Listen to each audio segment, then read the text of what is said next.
retribution. Oh yeah, we want retribution. Oh yeah, we want retribution. Yeah, we ran out of patience. Boil up with the cold hard hatred.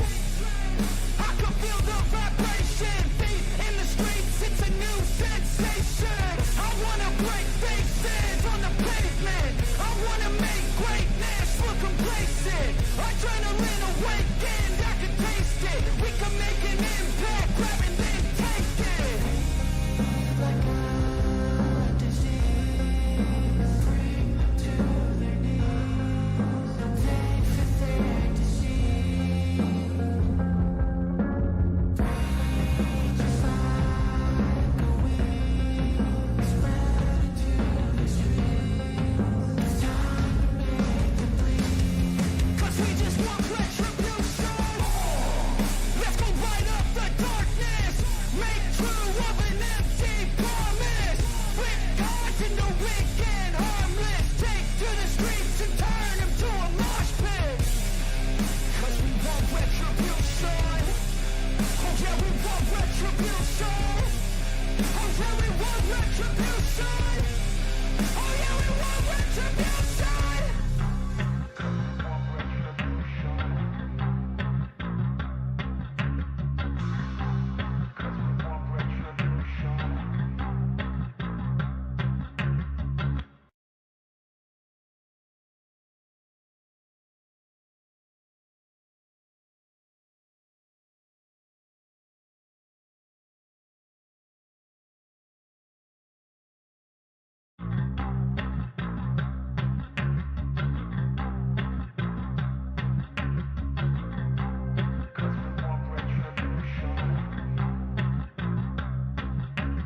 Feed like a disease, bring them to their knees. Beg for their disease. Rage is like a wind, spread into the streets. It's time to make them bleed. 'Cause we want retribution. 'Cause we want retribution. Oh yeah, we want retribution. Oh yeah, we want retribution. Oh yeah, we want retribution. Yeah, we ran out of patience. Boil up with the cold hard hatred. I can feel the vibration. Feet in the streets, it's a new sensation. I wanna break faces on the pavement. I wanna make greatness look complacent. Adrenaline awakened, I can taste it. We can make an impact, grab and then take it.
retribution.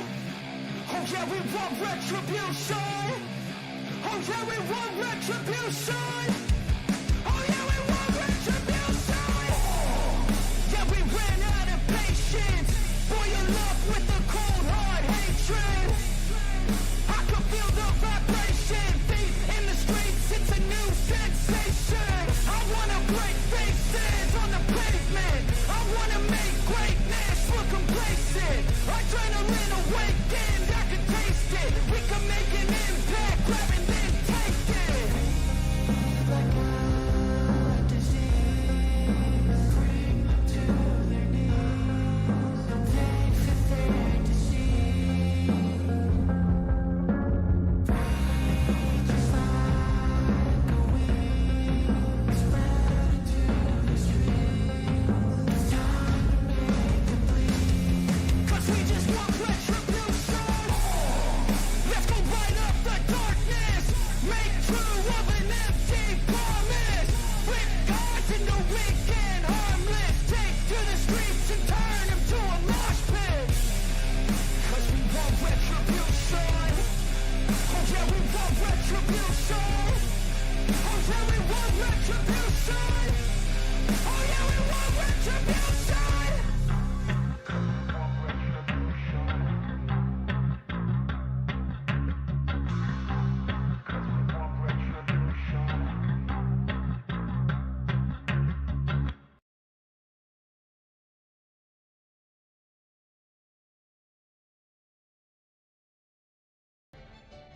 Good evening, everyone, and welcome back to Waylander Gaming. It is phase 3 of the MSA Cup. This is the first phase of the upper brackets. First matchup is Saint Dynasty up against Fantasy.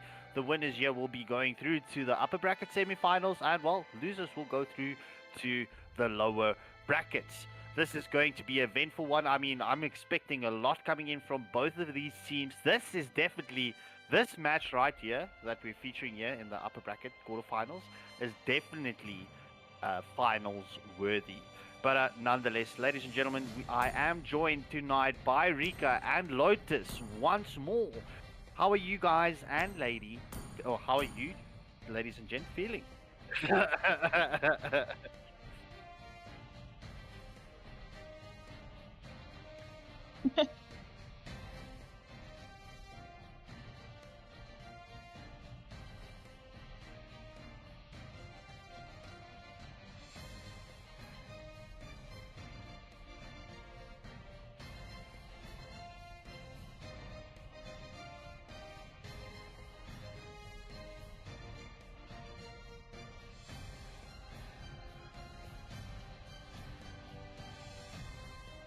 Definitely agreed, and we have been seeing some good plays and a lot of dominance coming from both teams in almost every game we've seen them.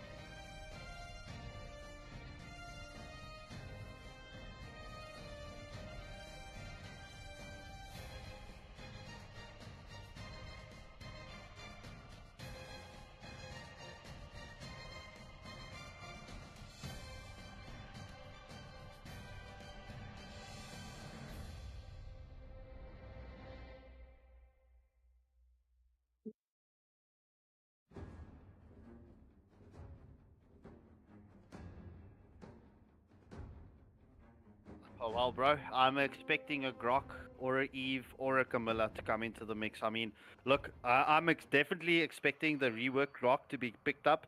I'm just wondering if the teams does know about this, if they did go and read the patch notes.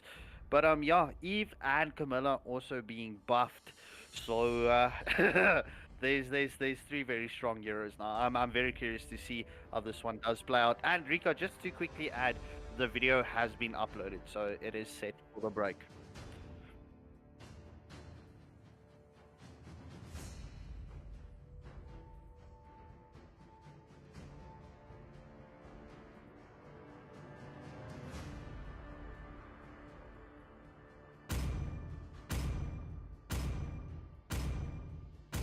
Already got him lined up in my sight. Your team is banning.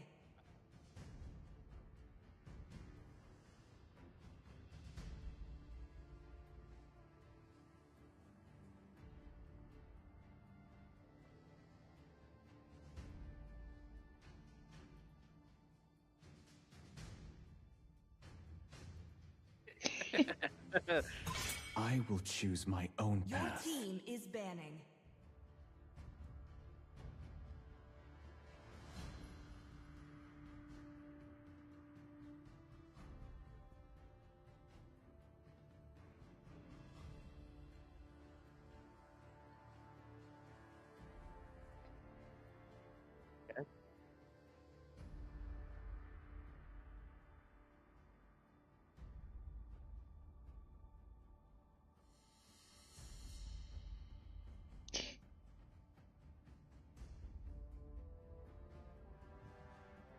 Well, that was actually a wild line of information. And into the drafting phase we go. We do see Kimmy and Getagacha banned out from the side of Saint Dynasty, and Fantasy already banning out their Arlet.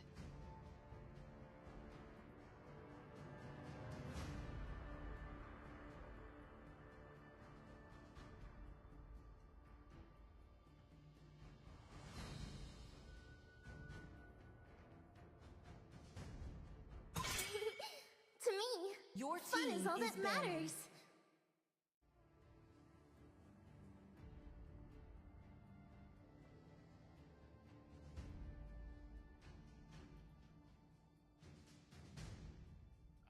Just a quick one. We cannot hear you on the live, bro.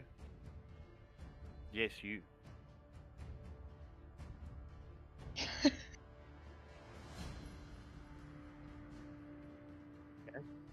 My tail's been itching I'm listening now. I'm just checking the live out.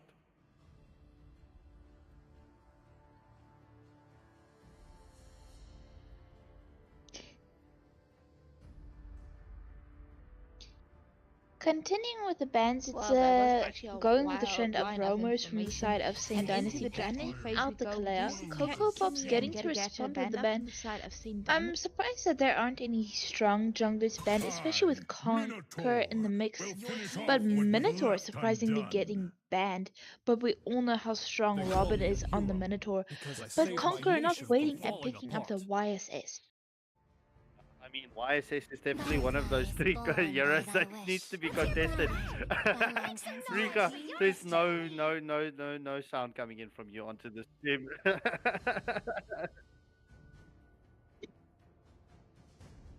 Are you probably not still muted on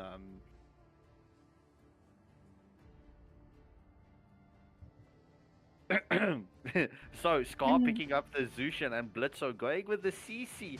Jinx currently showing us Lilia. Testing. Lilia, we don't really get to see her in the five-man Can you team recently guys that often. hear But me? Mobile Chat picking up the Granger. Granger, I hear, is still extremely strong right now, and that is also self-evident in the MSA.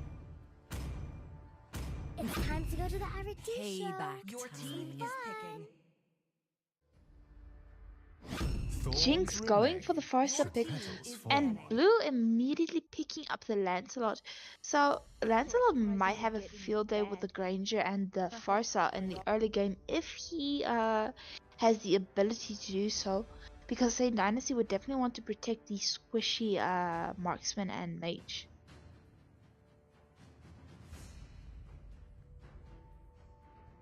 Zephyr is getting the next ban for the side of Fantasy. Might want to go for. Okay, Glue. Was not expecting that, to be honest. Mimic probably wanting to go for a roam ban, or even a marksman, depends. Sand rises when I give the word. Banning out the Is Khalid. banning. Khalid, Jinx currently showing. I don't think that would be the best for Fantasy's comp, because then there's not the most sustainability from their side, but could work. I'm not the master when it comes to drafting, so who knows? The teams know probably know something we don't. Khalid is a good ban. I mean, we did see Fantasy picking up the Khalid last night, so yeah, I mean Khalid can be very devastating, especially with that And sandstorm, and well, yeah, just having Okay. that extra capability with So- that prayer. I mean, let's go. Touche. Cocoa Pops getting once again the Let final them ban, play banning the out hero. the Yuzong. I will be the truth this Yuzong world pretty desperately strong right needs. now, but not. Your team Okay, is Kufra picking. also getting banned out. Is I it think what we can necessary? do is, right, once we go into the match, right, we quickly pause it, right, and then just restart Streamlabs, and yeah, I think we should then. I am vengeance Your team is incarnate. Okay. No, I'm just I'm speaking to Rico. Oh, yeah, sure. He's extremely quiet even on our side now as Go well. back to your crypt with your Self is minions. busy sorting out because I his put my mic. mic down. Sorry. So, Call Me Robin does pick up the tie grill, and yeah, Mimic with showing us that Xborg. I mean, we're going to have that beautiful set coming in from Robin. I mean, that should give and allow MOBA Chad to get the pick on through. But Coco Pop's picking up Moskov. Oh, yes, sir. We will be seeing Grok. Will it be the Grok, though? Do it. Zephyrus, just take the Grok. Let's see what the Grok does. Do it.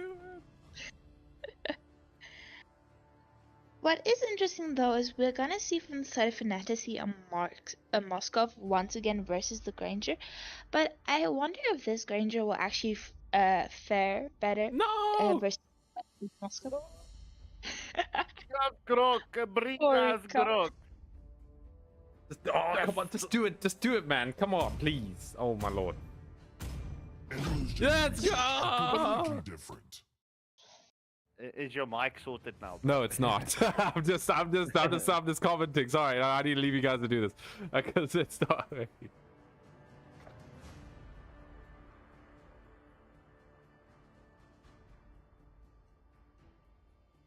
So going for the drafts, what do you think about the two teams' drafts in a whole? What's the word?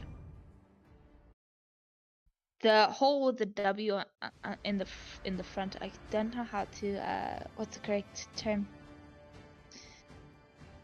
Rico, your mic is sorted, bro. No, well, I think I realized what I did. I put the monitor on. It's Alright, playing so the- We're gonna see from the side of Fantasy can you take the first match with Moskov Rico? once I just again quickly versus need the to sort Granger. out food, But and I will wonder be back. if this Granger will I came actually home late. fare better. No. Problem. Mobile Legends. Grok, bring Sorry, us Cup. Grok. Just give me it. Just give me it. Just do it, man. Come on, please. Smash them. I think I know what's happening. Okay, it's that I okay. Let me turn on my mic. Give me a Is sec. your mic? Okay, Into the ladies and gentlemen, the only way that my mic can work is that if I hear myself, I have to like the audio monitor's on. So every time I'm talking right now, my voice is playing in my ears. So this is gonna be a new experience for me. Anyway, let's sort out my settings real quick. Oh wait, can I not change game volume in the lobby? Oh no.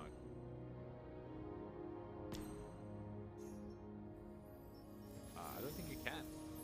Okay, ladies and gentlemen, the audio is going to be a bit weird, a bit loud on the game, this game, unfortunately, but we will all be fixed next game. All right.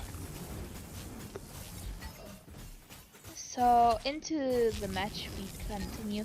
We did see both teams starting on opposite sides of the lane, and Fantasy already rotating to the gold lane. Farsa already there as well.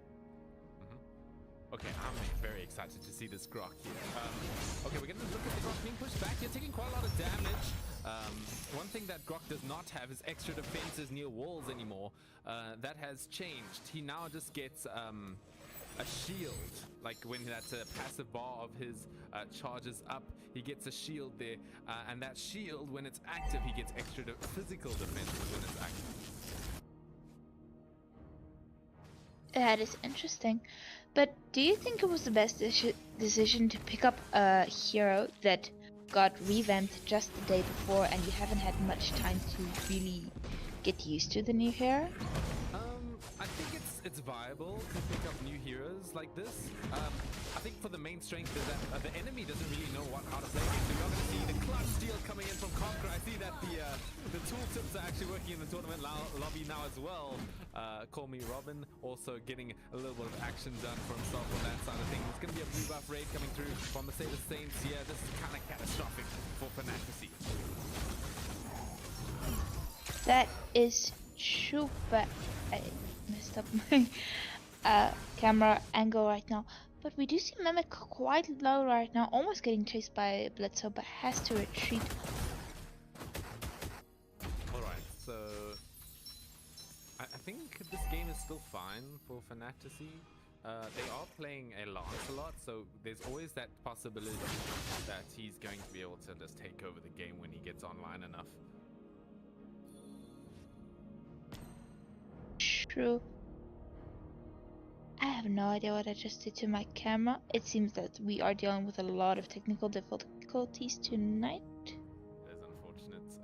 Yeah. Look at this grok, man. I think he's so cool.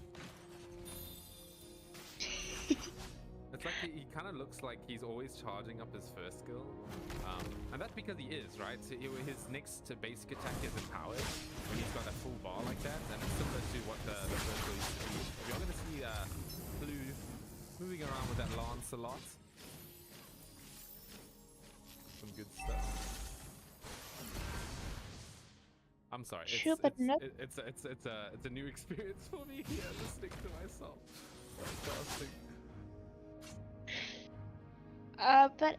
I'm loving the discipline coming out from both teams, as they're not going for overall trying to kill each other, mostly trying to get the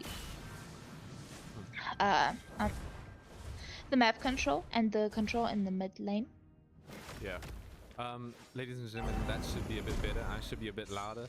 That also means I'm louder to myself. Okay.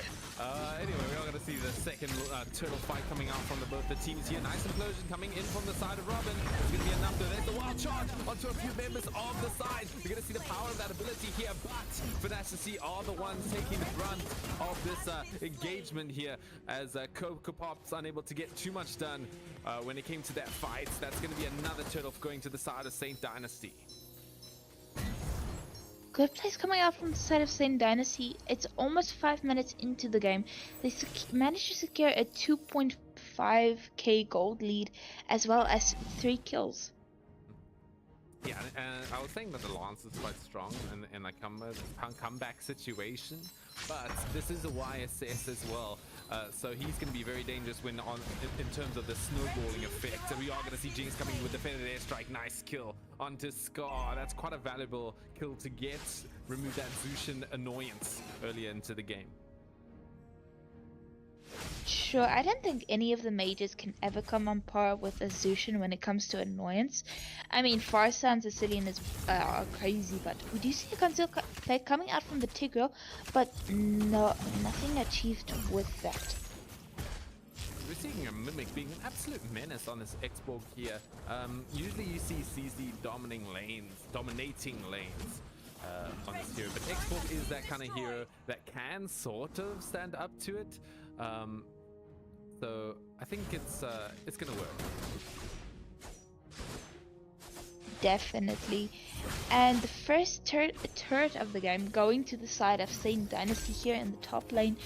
I'm loving the rotation coming out from the side of Saint Dynasty, helping the teammates and side laners. Wall coming in, isolating the Robin. He gets caught up, but he's a tanky guy. He's not gonna get taken down so easily. Did you? I'll try and highlight it next time. But did you see how big the wall is from Grok? It's actually massive. And we are going to look at the punches coming in for the Lancelot there, but the implosion has been. Oh, but nice wall actually stopping the Tigreal from pushing Lancelot all the way. Now I've just seen another use for the Grok. You can even use it to protect your teammates like that, but Conqueror getting the kill onto Blitzo and Scar getting a double kill. Zephyrus is in a lot of trouble right now, manages to flicker out of danger and escape quite nicely. This third turtle will go uncontested to the side of Saint Dynasty. Let me quickly step in here. Food is not ready. Yeah, maybe if this gives you the opportunity to get certain things sorted out, let me take over Yeah, from yeah, here. please, Scoffy, take All right, over for me. 100%. All right, we do see the YSS going on to the Grok. I have a Grok Zephyrus. I'm very curious to see this. Sorry, I just stepped away. I went to go have an eye on the food. But nonetheless, I'm just trying to catch up what is going on onto this match. But Tier 1 turret taken down in favor of a Saint Dynasty. Oh, the Spear of Destruction just misses the Faza. Blitzer with a CC is onto Faza. Just not committing the curtain call just yet. But we do see Blue with the Lancelot trying to go for the Faza. We do see Mimic coming with the X-Ball to assist the mage in the bot lane. As we do see, in the meantime, in the top lane, Saint Dynasty gets that tier 2 turret. Let's go! 8-minute mark, it's 6-0, but Conquer already into the action. Almost getting caught up by the wall, but this guy CC immune during his first kill. He won't have trouble with that. Yeah, so next objective is 55 seconds away. It is just past the 8-minute mark. Saint Dynasty does have the 7k gold lead. Oh, we do see Robin trying to get that play onto, well, Fantasy under the tier 2 turret. But Saint Dynasty putting on a lot of pressure here as the Mountain Shocker does land onto Blue and Blitzo, as Conqueror does take the Lizard away. But Conqueror is not done yet. Will the 1 HP escape coming in from Khan, as we do see the implosion play coming in from Tigreal. Oh, but Moskov does finish off the YSS. However, Granger does get the response onto the Lancelot. So both jungles has been eliminated. It is 10 seconds away from the next Lord. Will Coco Pops get caught out here? Oh, Coco Pops gets the kill onto Jinx.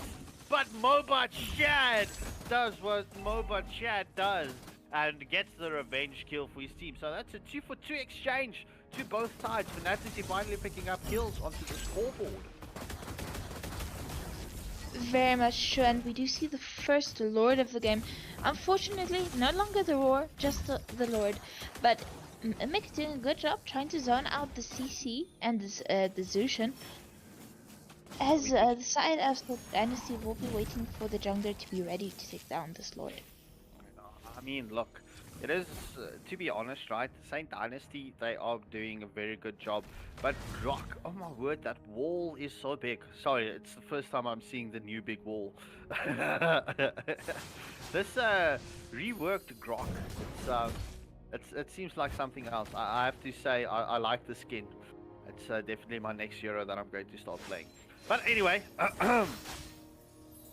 Saint Dynasty getting into that position for the first Lord of the match. I mean, it is sad. No more rawr for the matches. True, as we do see the Lancelot already engaging onto Conqueror. He manages to escape. Zushan already into the max. Blue is down, taken down by the Farsa, and Robin managing to kill the Zushan. I mean, beautiful implosion play coming in from the Tigreal there, just catching the Zushan as the Butterfly Lantern was committed. X4 currently in some danger here. Mimic will be able to escape. Grok not being able to place the walls as you would like to see the walls placed, but I mean, okay, it is first Lord of the match. Let's go in favor of Saint Dynasty. We do see the vengeance being popped from CC, but Moba Chad does not worry about the vengeance as he does destroy Blitzo. That is another tier 2 turret in favor of Saint Dynasty. It's only the mid lane tier 2 turret left standing. Right now, the Saint Dynasty really has almost full map control, but Scar was getting taken down by the Conqueror. The damage coming out from this Yi Sunshin, that is why you do not want this guy fed. Play just landing onto Natalia. Saint Dynasty getting that pressure. We do see Granger going onto that base front line. Oh, Lancelot taking a lot of damage from the Granger. However, we do see those shields getting popped from the tier 3 turrets. We will see the Lord charging. Oh, the Lord doesn't even need to charge onto the tier 3 turret as the tier 3 turret was taken down. We will see the Lord focusing onto the Nexus. Fantasy cannot stop him at this point. All this damage coming through. The fifth airstrike has been committed from the Faza. Butterfly Lantern from the Zushin has been committed as well. No minion waves to continue through, but the Nexus did take some damage from that Lord. We do see the next minion wave coming in. Will we see a second tier 3 turret get taken down? Lancelot taking so much damage once more. This Granger MOBA Chad needs to be respected. As we do see the implosion plate does land on 2-3, and YSS does follow up with the Mountain Shocker. That is a 4-for-nothing exchange. Lancelot will more than likely get caught out here as Xborg does finish.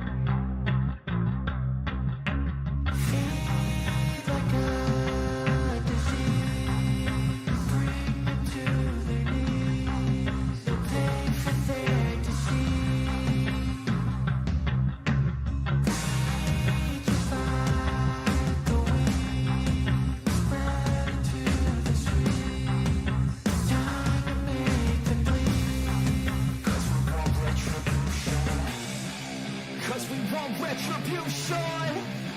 Oh yeah, we want retribution. Oh yeah, we want retribution. Oh yeah, we want retribution. Yeah, we ran out of patience. Boil up with the cold hard hatred. I can feel the vibration. Feet in the streets, it's a new sensation. I wanna break faces on the pavement. I wanna make greatness look complacent. Testing my microphone. Okay, well, the stream is on. Hello, ladies and gentlemen. It is a 1 minute delay, so I'm only going to be able to know if I'm talking to myself in 1 minute. But I'm ready to go. If it's not, then I'm gonna have to ask you guys to cast again. No stress.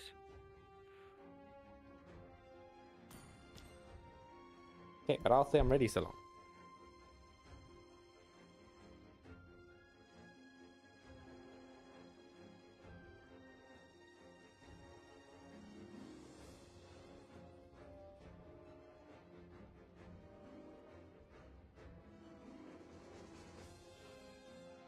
So the first match was actually pretty crazy, very dominant from the side of St. Dynasty.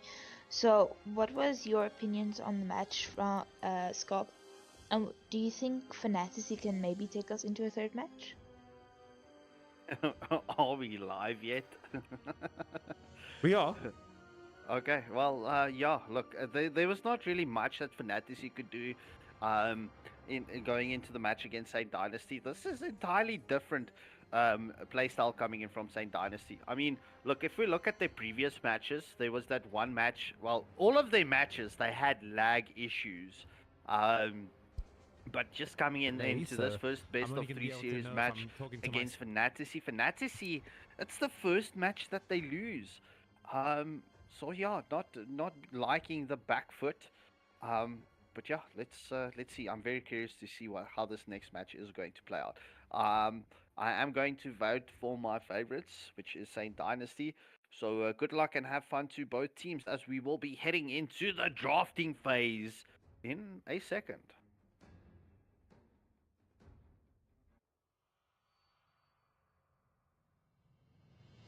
And into the drafting phase we go. Scar getting the first ban for the side of Fantasy. Fantasy being on the left side and St. Dynasty on the right side.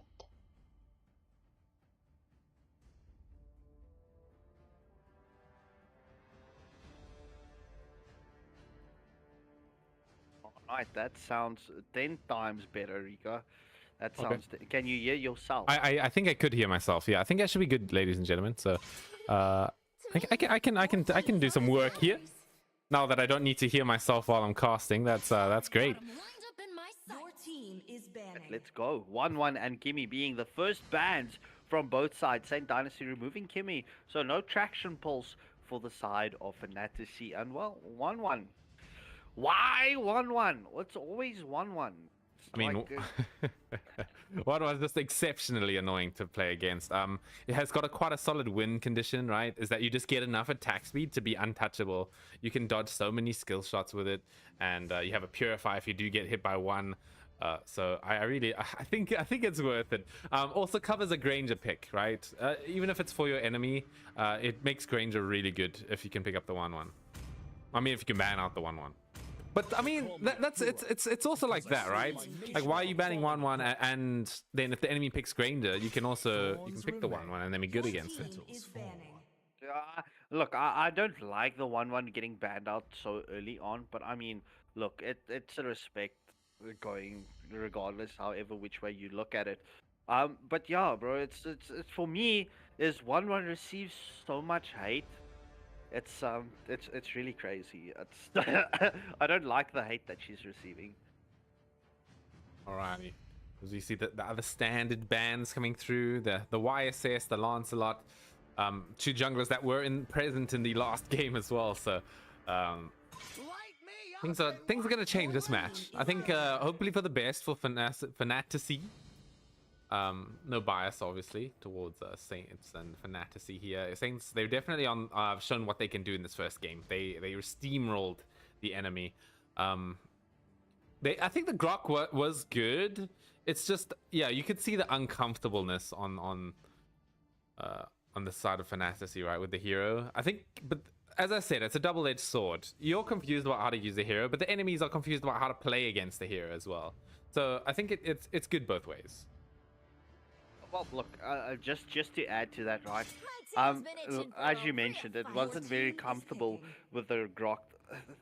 There was a lot of misplacements of the skills. So yeah, definitely, especially new heroes. You don't see new heroes or reworked heroes popping off onto the 5-man scene, especially when it's still so fresh. But we do see Blue picking up Baxia. Oh, Baxia's he's been a hero in the last couple of streams. Every time the Baxia gets picked up, it's been an automatic W for that team. So let's see if Baxia is going to turn the tides here for Fantasy. Moba Chad picking up the Granger once more, and Mimic picking up the CC. So currently 2 good picks. But the Erethal is still yeah open. I was about to say, I was playing with Moba Chad actually just before the stream. He's been practicing his Granger. He's carried a few games that we played. He is a little bit worried about the Erethal pick when it comes to Granger, but I think he also sort of highlighted that he's comfortable with his team to sort of deal with the Erethal. If it doesn't matter if it's a rough matchup for him, he can just play the lane as if he just farm simulator, right? And then don't really engage with the hero. And then after that, you know, your team will help you take over the game instead. But yeah, I mean, I need to go back to this Basha pick. It's crazy this year. I think you don't see this here too often, and the reason that happens is because I think it's just not that good in solo queue. I think it's a very, very good 5-man hero, and the reason that it gives you that rotation speed necessary, gives you the frontline tank, it gives you the raid ability, right? That when a team picks up a Basha, you're gonna see jungle invades. I would definitely like to see Jinx picking up the Lunox here, especially with the Uranus into the mix. Uranus, with the revitalized Uranus, is it's going to be quite a lot to deal with, especially with the Baxi as well. Yeah, that's it. Thank you, Jinx, picking up the Lunox. Ooh, very nice Lunox game, by the way. And Jinx also on the Lunox is deadly. A very, very scary Lunox player, if I may say so myself. Gonna see Diggy banned out. Roll ban? Does that mean that Robin is potentially going to go for the title again? I mean, listen, he is Robin the One. He is the ultra set man. He loves the set heroes. That's what he's trained to do. That's what he's comfortable with. So I'm expecting to see some big sets coming out from Robin the One here. I think there's not too much they can do about it, actually. Their picks that they're on right now. Look, you're looking at a gold lane and a Roma. Yeah, a Roma, right? A gold lane and a Roma coming in from the side of Fantasy. So they need to pick a hero that's going to be able to deal with a massive set that Robin is obviously just about to pick. So what is there? Like for gold lane, there's not too much. Maybe a Melissa could do the job. With the go away for the Tig, or let's say for the roam position. I don't know, like a Grok. I don't think Fantasy will be picking up the Grok again, but they did read that play as they do ban out the Tigreal. I mean, oh, Okay, it's a Carmilla. It's a Carmilla angle for Saint Dynasty here. They picked up the Joy here. Go Carmilla on top of that. It's actually a big win. Yeah, there, dude. Call me the prophet here. I knew it was coming out because of the buff, and it just made the most sense to pick up the Carmilla. for a second there, I wanted to ask, don't you think it would have been better to pick up the Joy first? No, I think not, because I think they were ready to sort of take the Carmilla away. I think it was a bit obvious that they were going to go for the Carmilla, so it was nicely picked here, just the first phase outside of the banning stage. I think I agree with them having to pick the Carmilla first. Well, if Zephyrus does pick up this Minotaur, bro, it's going to be Fantasy. They have a very strong front line set up here. However, I wouldn't pick the Moskov here. Yeah, the Aerosol, that's it. Okay, yeah, I was just about to say as well. I think the Moskov pick was a bit of a bait. I think Conqueror actually did a big brain play by showing the Joy there. They were like, oh, okay, we're gonna play Joy, and then the enemies are like, oh, okay, we need to pick some stuff that runs away from Joy. He might be picking it up, and then boom, comes out with the switcheroo, goes for the Roger instead. That is some mental warfare coming out from the side of Saint Dynasty, showing the Joy.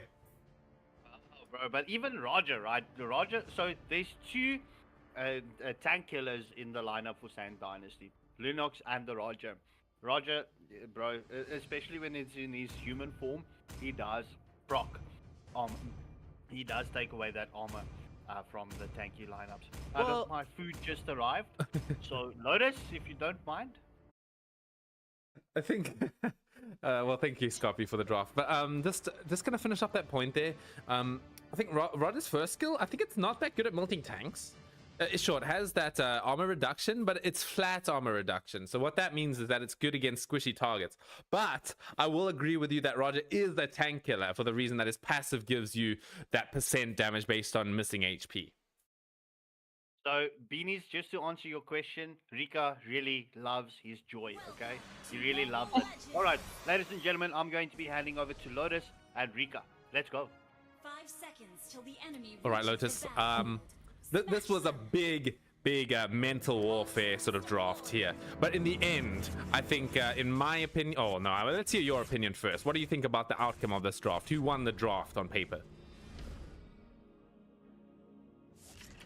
To be honest, I can't really say because I like Abasha just as much as the next person in the jungle. But do they have enough damage for the side of Fantasy?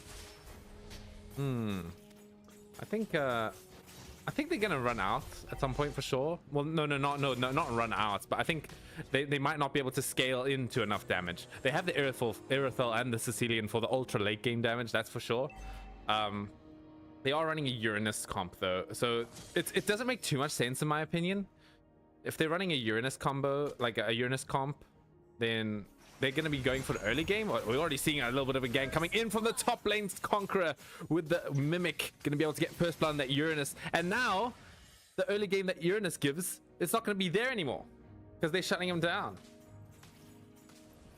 That is definitely not what you want if you have a Uranus in the team. We do see Roger going also for the small camp in invades, making sure to farm to speed up his farm and also to slow down the Basha's farm. Basha is, however, a good hero to go for the counter jungling route, but will he take it is the question. I mean, it's not easy to take a counter jungle angle now because of just how much the side of Saints are sort of exerting their pressure as well. Their early game is not bad either. They've got this Roger who comes online already at level 3. We're going to look at the fight coming into the middle lane here right now. Blue is going to get taken down first just before the turtle fight as well. So, Fantasy are already struggling on the department, but a nice Sanguine Claws coming in from Scar. Are they going to be able to take down Robin? They're going to dive him. Pop the flickers in, but he still gets out. Was it worth going through that much to just try to take someone over? Jinx is in a little bit of trouble. Will get taken down by the Sicilian. Ooh. Man, now what an escape from Roger. Roger? I said Robin. I meant Robin. There was like 2 flickers also committed. No, 1 flicker. It was just Zephyrus that committed the flicker to try and finish him off, but he got out. That is massive. No flicker from the Minotaur. Even if he has him in Known Fury now, it's not going to be as impactful without that flicker. Yes, we also see that the Curse of Blood is online as well right now, so this can help with the turtle fight. Getting committed by the side of Satan Dynasty, but the turtle not yet taken down. Stolen by the Basha. Very well played here. There we go. As I said, both teams have the early game advantage when it comes to it. They both drafted stuff that is good early, but if we look on hard paper, hard evidence, I think it is going to the side of Fantasy. Just on stats alone, the early game should be going towards them, and that's what we saw in that turtle fight. That is, yes, I do agree with that. Sorry, I'm very conscious with the words "that is true" after some new teasing that came out because of it. But we do see some extra poking once again here in the mid lane. But no teams are gonna commit to any fights right now. There aren't any objectives to fight for. It's useless to fight in this. But CC getting taken really low right now. I don't know if you guys can tell. There's a bit of a bug I'm dealing with right now. Every time I zoom in the camera, the game music stops. What's this? This is a new one. Man, things just don't want to work tonight. Well, it is what it is. We're looking at the top lane though. Uranus. Let's have a quick look at his emblems. Got the support emblems, right? So Uranus is gonna struggle a little bit with mana when it comes to this fight up top. I see. I'm still learning about how to check out the emblems, but mana is an important thing, especially sometimes in the XP lane, because XP laners can consume so much mana, and people don't realize it in time. Mm-hmm. So Lotus, the way you check the emblems is you click the scoreboard at the top. Oh, you got it? No, I mean, yeah, I know how to check it. What I mean is I don't always remember to check them and to take them into account. Yeah. So yeah, I mean Uranus, you do want to take the support emblems with Uranus. That is the arguably the stronger emblem to take, because it does increase your heal and shield power. But so in a match like this where you're constantly fighting, it might be worth it to actually pick up the common emblems, just because you know you're going to be fighting a lot. You need the mana regen for it. We did see the light ultimate getting committed from the side of the Lunox, just escaping the Basha. I mean, that one annoying thing about the Basha is his mobility.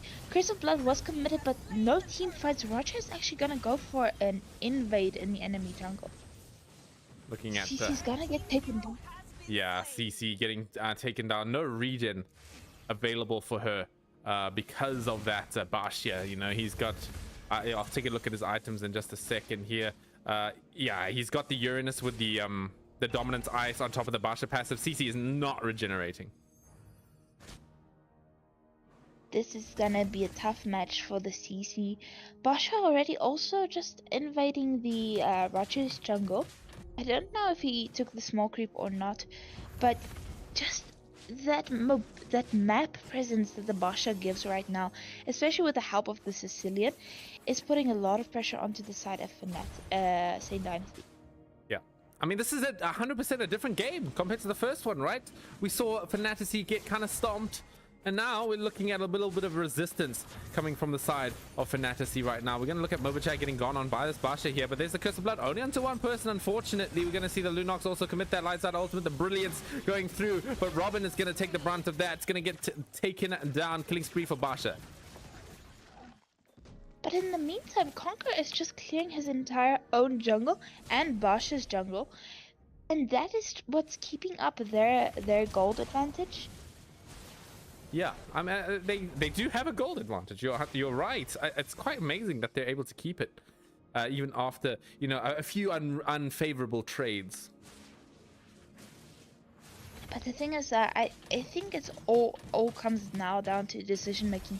They know they can't win versus Fantasy's draft right now, so do what you can. Take the trades that you can get and wait also for the late game scaling to come in. Is now Blitzer getting gone on a little bit here. They do have the anti-heal available. Jinx looking for that Chaos Assault spam. We're not going to be able to get the kill. It was quite close though, as we are going to see the turtle getting taken down by the side of St. Dynasty. There's the Curse of Blood. Only onto one person once again. It's going to be Conqueror though, who's the one who gets that retribution. Call Me Robin's going to be the first one to fall in the team fight. But Coco Pops falls down on the Granger, to the Granger in the bottom lane. So already that's a 2-for-1 trade in favor of St. Dynasty. Make it 3 if you count the turtle. We're going to see Blue getting gone on by this. Roger does have that percent damage increase on low HP targets. We'll be able to get them the next kill on the next member of Fantasy. St. Dynasty are starting to scale now. They need to try and slow down the game on Fantasy, or this stuff's gonna happen. Mlbb Chad is gonna start scaling even harder. Mlbb Chad is on how many stacks right now? 372. I think so far in the game that is actually pretty good. But as we can hear from the announcements, the turrets are just falling down like flies. And it seems like St. Dynasty also wants to go for this mid-tier 2 turret, but cannot. They do not have the minions right now. Curse of Blood is committed. Minotaur and Uranus getting taken down. Will Blue also get taken down? No, he does not. Ooh, that was I mean, it was just 2 people linked with that Curse of Blood, but Granger throwing in the Decimatas was just chanking and chunking down the enemy there. So very well played from him. We are going to see that little bit of an invade. Mlbb Chad is the one who gets that red buff. So right now, into the 9-minute mark, it's 9-5 in the favor of St. Dynasty. They managed to turn the tides from the early game, that first team fight they had to deal with. But they also managed to secure a 9,000 gold lead. Oh, 9,000, you say? Well, so, yeah, it's about 8,000, 9,000. You're right. That's quite a lot, especially at the 9-minute mark. I would say it's about 3 Blade of Despair's worth. You can imagine what kind of damage would be coming out. The damage difference, right? The DPS output that is between the both teams here. Oh, a nice Sanguine Claws onto 3 actually coming through, but there's the Curse of Blood onto 2 with that Mimic throwing out that Curtain Core. We're going to see the Minoan Fury coming in from Zephyrus. Conqueror diving in underneath the tower, uses that ult to get out. Is he going to be able to make it out himself though? Gets cut down by the heavy crossbow as sure, the Saints get something out of it. They get the 2 kills with a little bit of a tower shields getting taken down, but that is a shutdown onto Conqueror, which is going to accelerate Coco Pops' game a bit more. That is true. Also, it is the first Lord of the game up and running right now. Both junglers did die and cannot contest, so the teams will have to be waiting for that. We'll probably want to secure the positioning like St. Dynasty is doing, and Granger is pushing out this top lane. As we can see, the Chaos Assaults, it's gonna just knock Blitzo down. Too much magic damage coming in from Jinx right now. We're also seeing Blue taking the brunt of it. He gets taken down quite low. So now it's gonna be a bit difficult for him to contest this Lord. And now with Conqueror coming through, there should be a free Lord for the side of St. Dynasty. Definitely. So what Fantasy needs to do right now is they do have the capabilities to defend the good wave clear coming from the Sicilian and even the Minotaur. So they definitely have to keep up the defense and the discipline, the double D as Scarp likes to call it, and do not give St. Dynasty any more, this is gonna sound wrong, but freebies. True. I think that's sort of what the angle they're looking for, right? Is to not give those freebies, as you call it, because the more that they get picked off solo, right? They want to be able to team fight with that Minotaur, and if they get picked off one by one, that's exactly what St. Dynasty want. You look at their draft; they don't have that much team fight outside of the Curse of Blood. The rest of the damage is all single target. Exactly. That's why the Carmella didn't make sense for me. But I think that they wanted to make up for that lack of team fight capabilities. As now we're looking at that Lord. Charging it down the bottom tower. Curse of Blood onto 3. That's a pretty good start. Coming through. We're going to see Conqueror also go in that like impounds with the Lord. It's charging down that middle lane, or the bottom lane. It's going to hit that crystal with a nice knockup coming in from Zephyrus to try and get them away. They managed to defend the bottom lane, but can they defend all 3 lanes now at this point? They've equalized the lanes quite nicely on the side of Saints here. They have a lot to work with. This is definitely an ending angle for them, but will they decide to commit? funny enough, no one has died just yet or killed anyone just yet.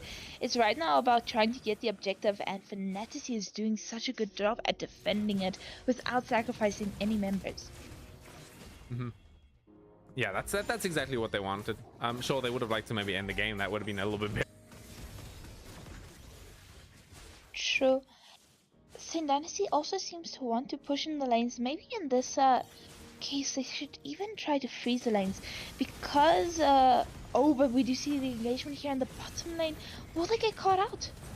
We're gonna see that Curse of Blood being committed here with the Earthal Cocoa Pops engaging. They're doing quite a lot of damage to Robin as per usual, but it's still one for hell of a lot of damage right now. It's a 2 versus 4 situation. They can just go for the end if they wanted to here. Yes, they will, as St. Dynasty take this best of 3 series 2-0. Victory!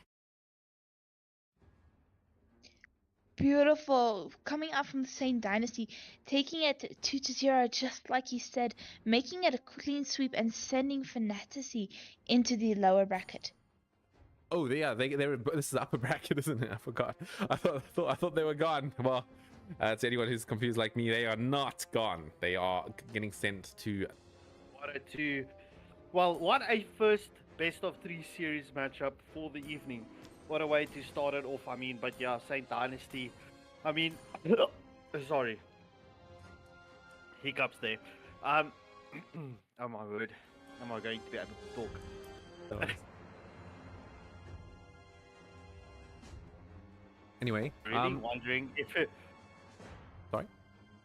I'm really wondering if they were actually trolling in the previous matches. I mean, that 4v5 situation, the other evenings, lag outs, but yeah, I mean, kudos to St. Dynasty. This was a very dominant performance. Fantasy moving down to the lower brackets, and well, yeah, it should be. I do see that the admin is currently getting the next teams ready, so it won't be that long of a pause. So don't run away just yet. Go get your tea, go get your coffee, whatever tickles or floats your boat. We will be back shortly. Hit that like, share, and subscribe button. Let's go.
Like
yeah, we want retribution.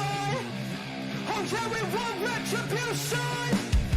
Oh yeah, we want retribution. Yeah, we ran out of patience. Boil up with the cold hard hatred. I can feel the vibration. Feet in the streets, it's a new sensation. I wanna break faces on the pavement. I wanna make greatness look complacent. Adrenaline awakened, I can taste it. We can make an impact, grab and then take it. Like a disease, bring them to their knees. Pain for their disease. Just like a weed, spread into the streets. It's time to make them bleed. 'Cause we just want retribution. Let's go light up the darkness. Make true of an empty promise. Flip cards into weak and harmless. Take to the streets and turn them to a mosh pit.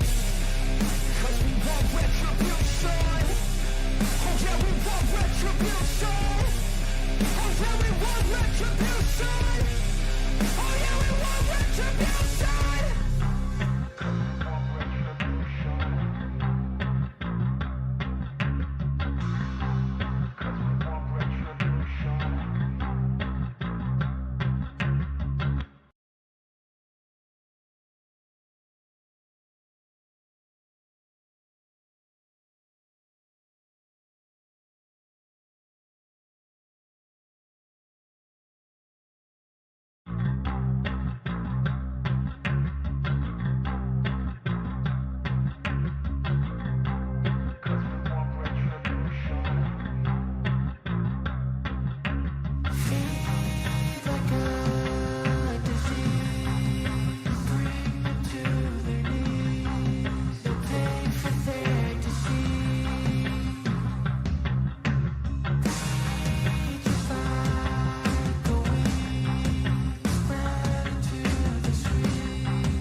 Cause we want retribution.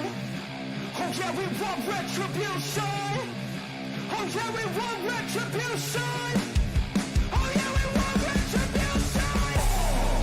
Yeah, we ran out of patience.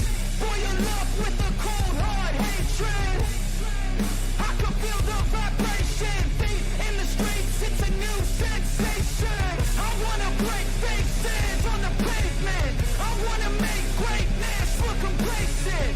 Adrenaline awakened, I can taste it. We can make an impact, grab and then take it. Like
Ladies and gentlemen, Hello. okay, Scorpio.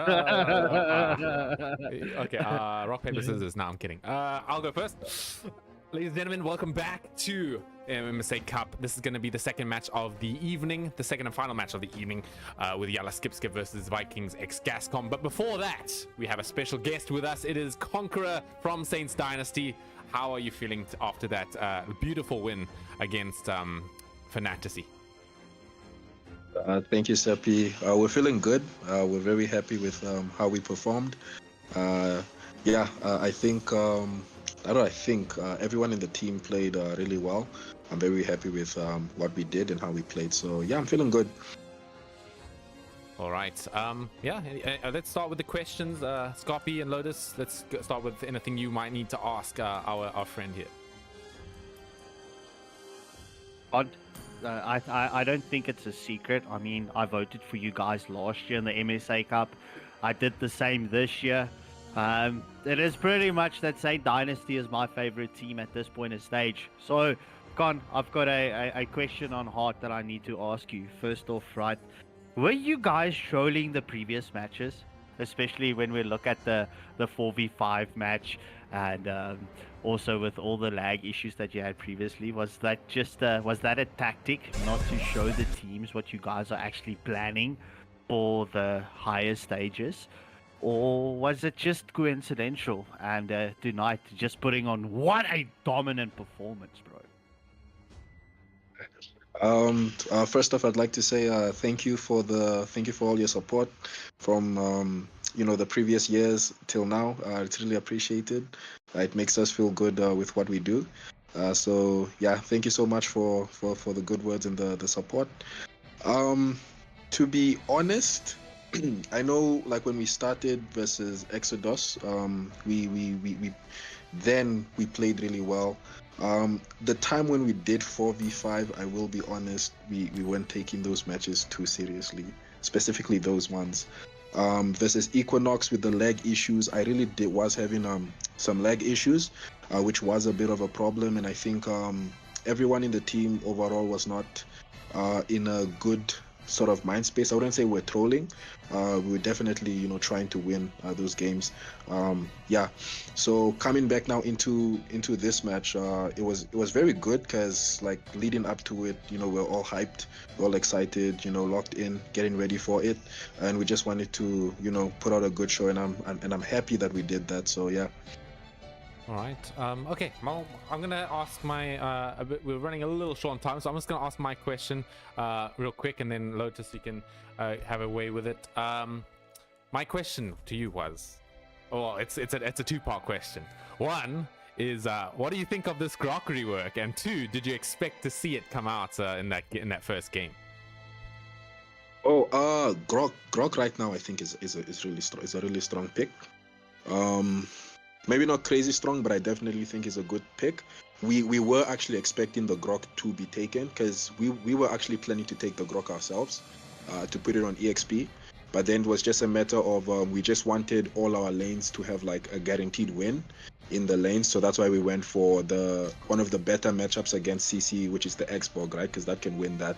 So then we did know that they might take the Grok, but it was, sort of like, we'll just have to play into it. It was just reworked, so we're hoping that Zephyrus would not be too comfortable on it, so we can still play around that, and I think that was sort of the case. So yeah, but I do think it's actually a good pick. We did play with it like earlier in the day. It's pretty strong. Okay. All right, yeah. Lotus, you got anything else? Well, to be honest, I'm just curious about what Con thinks about the two teams that will be playing against each other, and that would also be potentially playing against Saint Dynasty in the next round. Oh yeah, that's a good question. To both teams, all the best. I think I am rooting for 1HP, Yalia Skip to give a good fight. I do think that they're probably gonna win. Not to take anything away from Vikings, No, they are no, pretty, listen, they are Con, pretty strong as you're well. not a caster, Con. You can be biased. We're not allowed to be biased, but you're allowed to be biased. Yeah, but yeah, I definitely do see 1HP taking this game. I don't think it's gonna be anything too crazy for them, but Vikings does have some pretty good players, so you never know what can happen.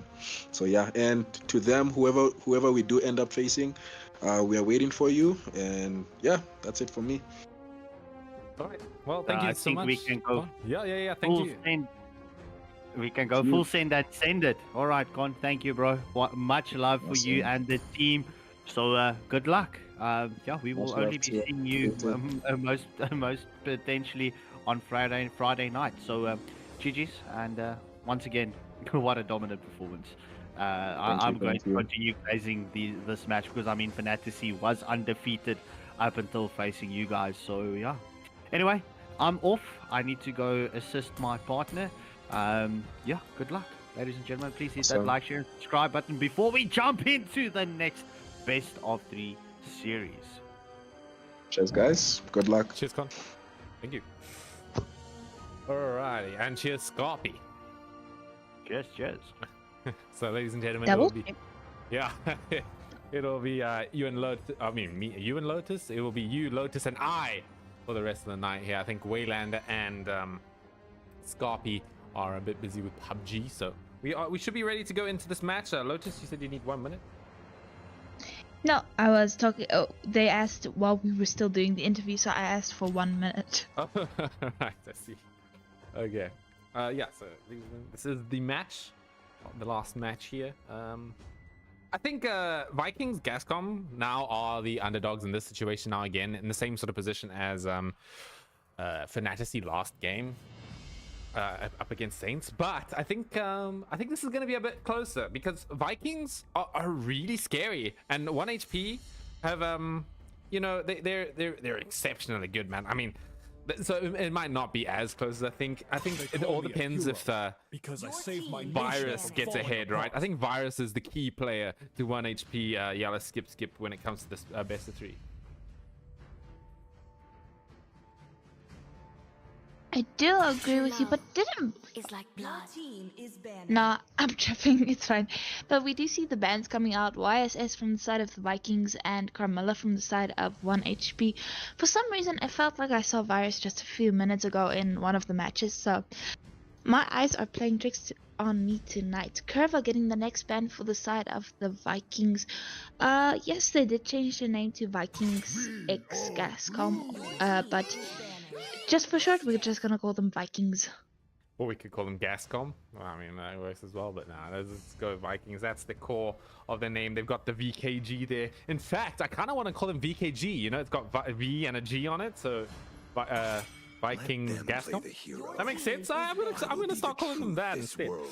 As we do see the Carmilla ban coming through. That's a bit interesting. I mean, with the buffs, we saw it in the last game. I haven't read the buffs to Carmilla, but what I noticed on Robin was that those spinning orbs that go around Carmilla, there's usually 2 of them, but I saw 3. Yes, they did change it from 2 to 3. However, they did reduce the slow effects of her from around reducing it by like 10% or 20%. So that's gonna be a problem. But we do see Lancelot and Glue banned out from the side of the Vikings. When you said we could call them Gascom, when I heard that, I immediately thought about everything related to Heartburn, and I was like, nah. No, I'm just as I said, I'm just calling them VKG now. That's like it has a good ring to it. Sounds like a real like an esports team there. You know, the teams in our region, we got some wacky names around here, man, like Yalla Skip for example already. Like I think Doofenshmirtz has explained what it meant, but I forgot. Something about them going to Morocco and one of the players saying that it meant something. I don't know. Interesting. We'll actually have to ask him to retell the tale so that we can hear it. But Mystic picking up CC first pick for the side of the Vikings, would you say that is a good pick? I think it's not too bad. CC can lane against a whole plethora of other EXP laners quite well. The problem I have with it though is it's quite a specific niche pick when it comes to drafting a composition around it. The reason that it works like that is because CC's a lane dominator, right? She's not an EXP lane that, you know, you have to make sets or be a DPS or something like that. My legacy shall endure. That's a grok. So, Grok, paired with the Zitian, Zitian isn't the strongest mage in my opinion. I would say the strongest mages right now is the Farsa and the Zushan. But Zitian is situational. She's not the best for when it comes to going for a first pick or a second pick, because then you would also have to use other heroes to pair well with her. True. Yeah, I think I agree with that. And especially picking it early, you know, the enemy can pick some more mobile heroes so they don't get hit with that Fury of the Phoenix. We've seen the ult be quite useful in a lot of situations, but yeah, I feel like if you don't have the right composition to follow up with it, similar to a Carmilla ult, where you throw this thing down, you link enemies together with the Carmilla, you stun the whole entire enemy team with the Fury of the Phoenix. But if there's nothing to follow that up, you know, these spells don't do too much on their own. Very much so. I mean, the ultimate does give stun, and then it also gives slow for a few seconds, or decimal seconds. But, like you said, if there's no follow-up, then it's useless. But we do see Gambit going for the Granger. Granger is a pretty strong hero right now. I think this pick is a bit risky because now they have to use both of their bans on the Earthel and the Wan. Yeah, so I think it was too early to pick up the Granger. Unless they know what they're sort of coming for is a situation where they don't need the extra 2 bans, so they just pick up the Granger early and then use that as a basis where they ban the Earthel and Wan. But then you're kind of locking yourself out of any other strategies. So it's a bold move coming in from yeah, let's skip. I definitely agree with you there. But we do see Handsome banning up the Roger. Interesting ban. We did see some brutal plays from the Roger in the previous match. But as you said, there also comes the 1-1 ban from the side of 1 HP. So 2 bans going specifically to just help the Granger out in his lane. I am a captain as well. Well, not a captain, but I'm a drafter for my team, so I know a thing or two about drafting compositions here. I know what it's about. Coming through with the calls. Okay, anyway, enough flexing. We are gonna see the last ban coming through for the side of EKG. What could they ban here? You see the advantage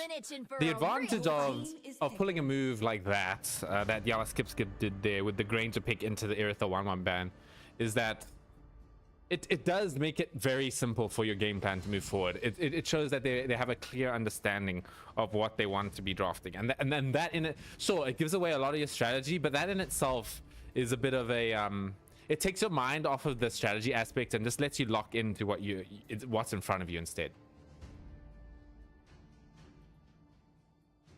That's fair enough. Lapu. Yeah, I think that's going to be a pretty decent pick. It has a nice time against CC for the reason that you sort of poke around with your first skill instead of, you know, going in and trying to take trades with CC, and then all of a sudden you hit that level 4 Bravest Fighter, and then you're able to trade pretty nicely. And it will soon be your burial ground. Fair enough. I haven't actually seen that matchup of a CC versus the Lapu before, so learning some new things. Don't do it. Okay, thank you. Oh, I think Barrett's okay, dude. I'm actually gonna go to Google right now. I'm gonna go look at MLBB hero win rates. I think I saw Barrett's being like top 3 worst win rate heroes in this current patch. Well, at least in the last patch. It's a new patch now. Hey. Your team is picking.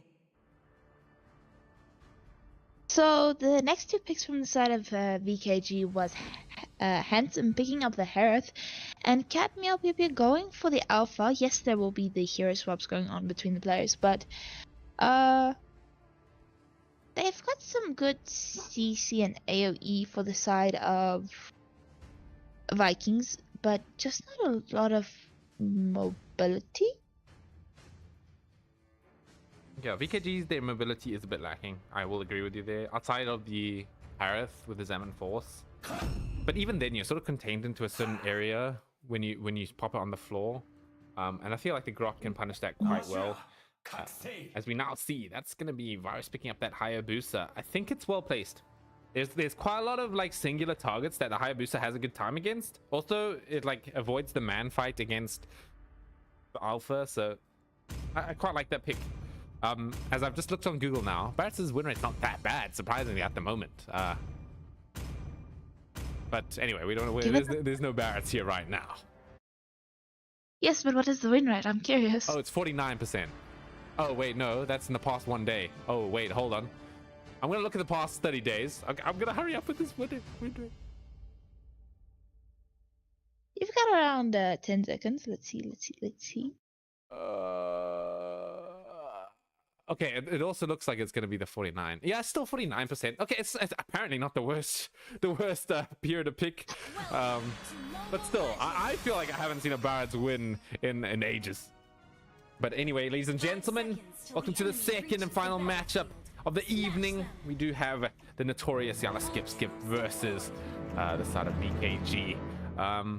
If we're looking at the bans overall now, I think I just have to go back to Yala Skip's draft. It just makes so much sense. They're playing comfortable heroes.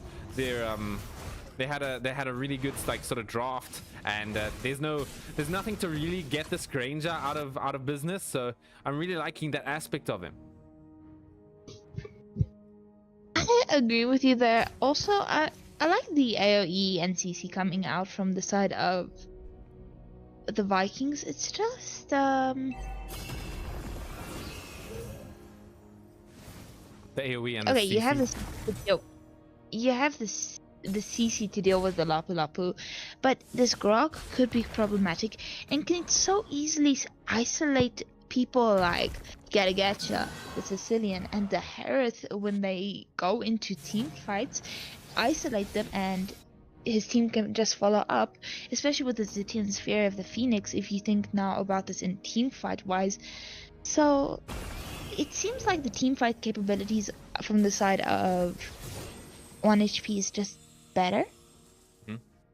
Yeah, I can say the team fight 100% is a lot better, and they have the mobility. Hayabusa is pretty much never going to get hit by the AOG. Same with Lapu Lapu with the CC immunity. Same with the Grok with the CC immunity. Yeah, I think their lineup makes so much more sense to me. As you are going to see Virus coming in with the Shadow Kill onto Mystic. There was no Vengeance available because very well played from Virus. He came in with the poke a bit earlier just to get rid of that Vengeance, and now, knowing that it was gone, takes the nice and easy kill. That was brilliant gameplay right there from the side of Virus, not the Virus. But the only problem, another problem I have with Vikings draft is but we do see the Fear of the Phoenix coming up, but no follow-up just yet. But ours could, making sure to just poke the team and bait out the Revitalize. And the thing is, Vikings have a Sicilian and he takes forever to scale. Okay, here we go. We are going to see the fight coming through. Virus is the one who gets that turtle. No casualties though. Unless, oh my god, Caster's Curse coming through, I think. Oh, okay, Dire Pepsi just makes it out of there alive. A few more unlucky bounces from, or lucky in the case of Virus, and that would have been a dead get out. Virus Curse almost coming out. Did you see the wall that the Grok threw at the red buff? I did not. Well, I think I missed that. Did he sort of mess up the clearing a bit with it? Just a little bit. It slowed it down by a second or two, but sometimes it's those small seconds that make up for like the later minutes, but if you think about it now, this Grok can also be used in a different way. But we do see the Bass Feast coming out onto Bunny Wolf, be able to escape. You're gonna see the various fighter also in the back line onto Cat Meow Piao Piao. Oh no, Cat Meow Pew Pew. Excuse me. As we also gonna see Handsome with that Devon Force actually dodging a few spells coming through. But it is RS Kun with that double kill. Yalla Skip come out on top. So right now we're almost into the 4-minute mark, 3-1 in the favor of 1 HP, and then also managed to secure an almost 2,000 gold lead. Almost, just almost. Ooh, that is quite a lot actually for 4 minutes. You'd think that you know, I feel like things haven't been too uneven, but the gold lead says otherwise. You're going to see a Bravest Fighter being committed in the bottom lane here, Mystic as well. Also popping that Vengeance. I think this is a dud when it comes to it, unless we see Bunny coming around with the wild charge, gets to spin around and knocks him over.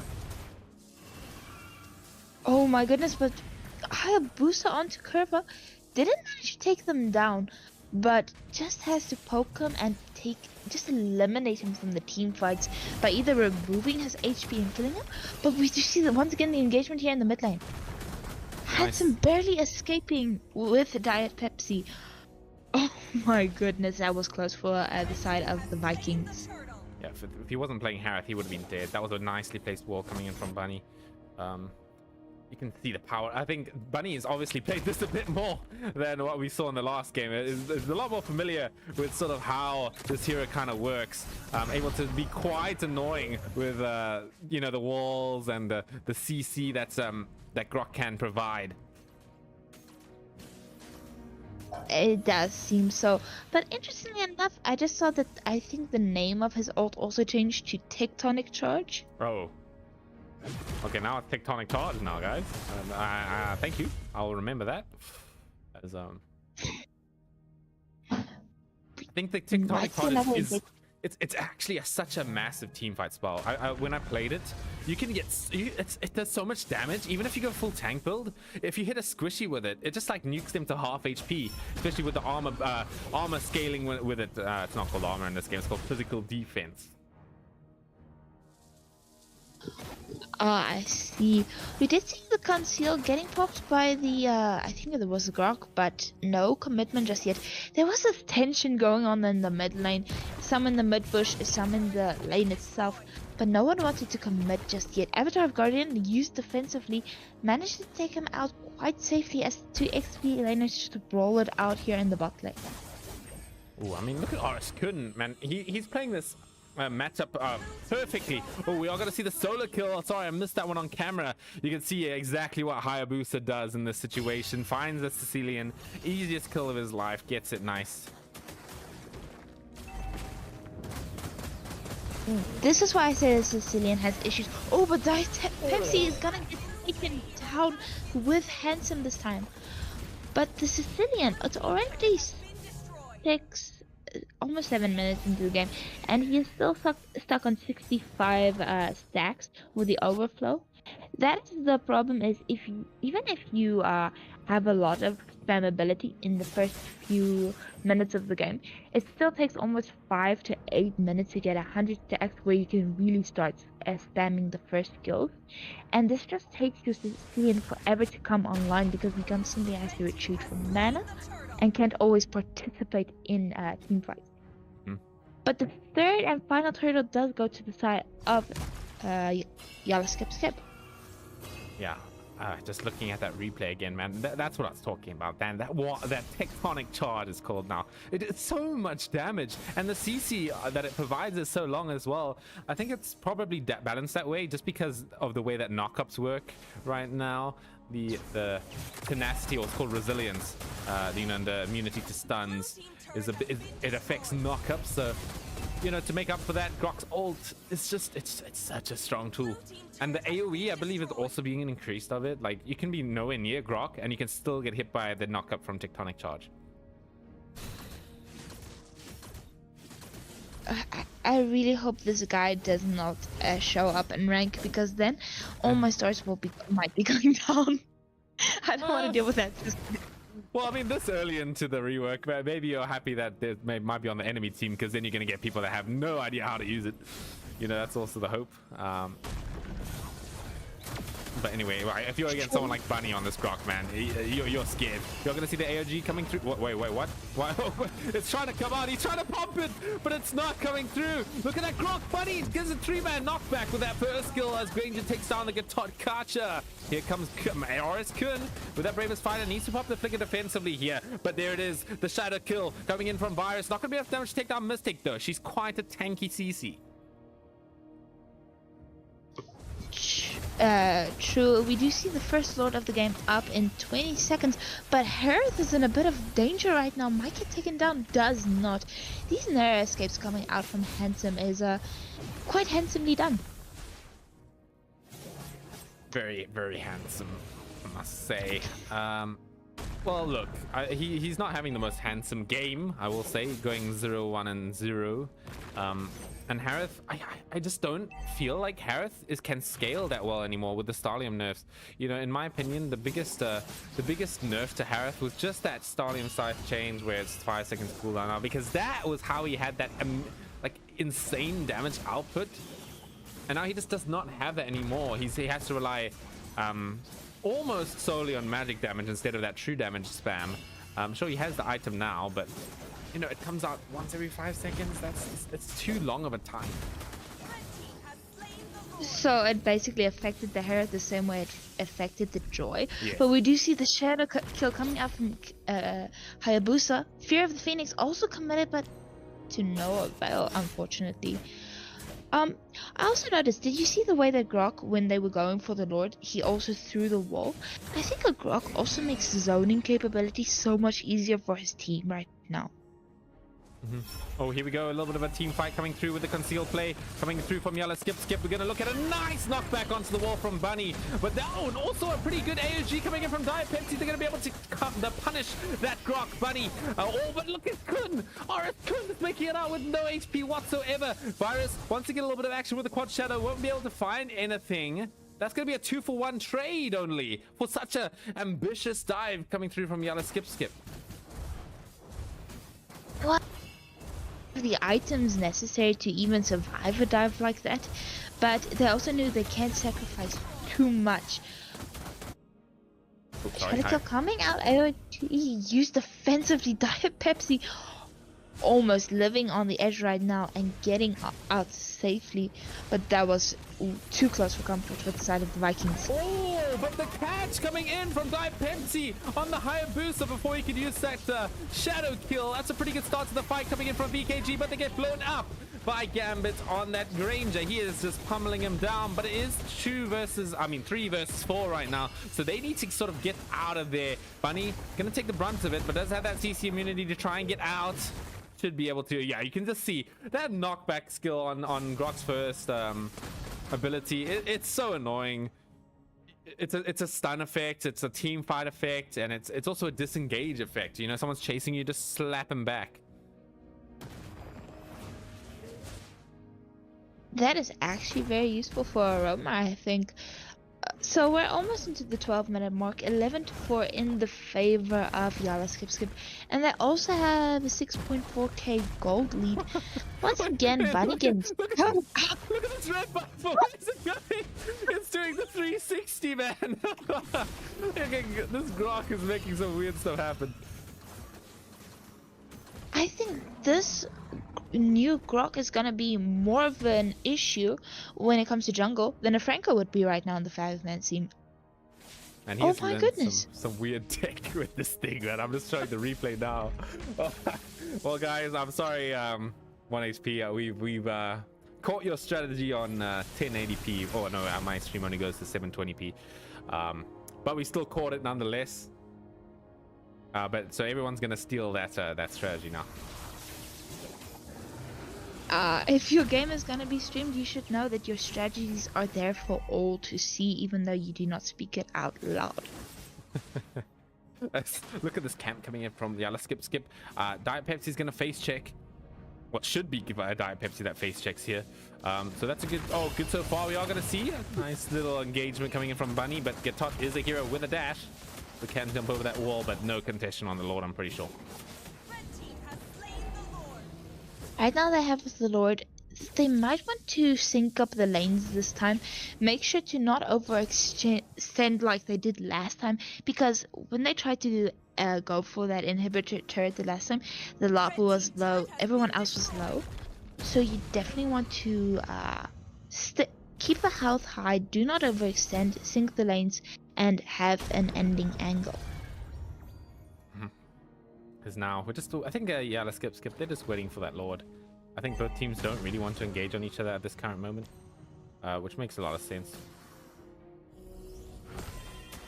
As the Lord, it's going to charge down that top lane.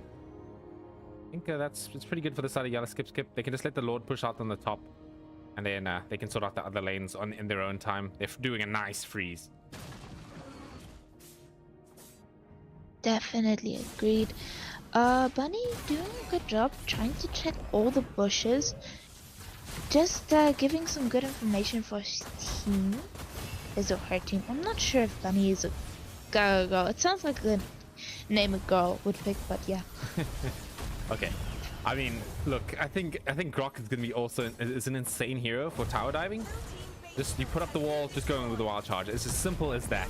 We are going to see Hayabusa Virus and manages to get the shadow kill this time. Here's the wall placed down. Fear of the Phoenix is well committed. Nicely stunned. Lord is getting taken down quite low though, as we see Mystic and the Granger is going to be able to blow up. Dive Pepsi, no front line left with the wild charge. Oh, tectonic charge, excuse me, coming through. They take Bunny down though, but it's a triple kill coming in for Gambit. He might be able to keep up the onslaught to Kiro. Maniac pulling a shady right now. Savage for Gambit, as that's all she wrote. Savage. Oh my goodness. That was some amazing team fight coming out from both teams, but yeah, Skip just had the farm and they had the strategy to deal with it and just took the first match. Well, very, very smooth game coming in from Yalla Skip, man. I mean, this Granger had a perfect performance. 903 on the scoreboard. Yeah, I knew it was a good Granger game just by the way they draft. I thought they were being a bit too forward about it, but then I remembered that you should not overthink your draft too much. You know, there's power and simplicity, and I really respect that. I've learned something about drafting today, watching them play this match. I learned a lot about Grok and how you can use Grok to annoy the enemy jungle. True. One thing I noticed about that though is that you need to kite the red buff through the bush, so it's not that easy. I think it's going to be quite difficult to do if the enemy jungle is there. It's a bit difficult, as the tournament lobby has disappeared.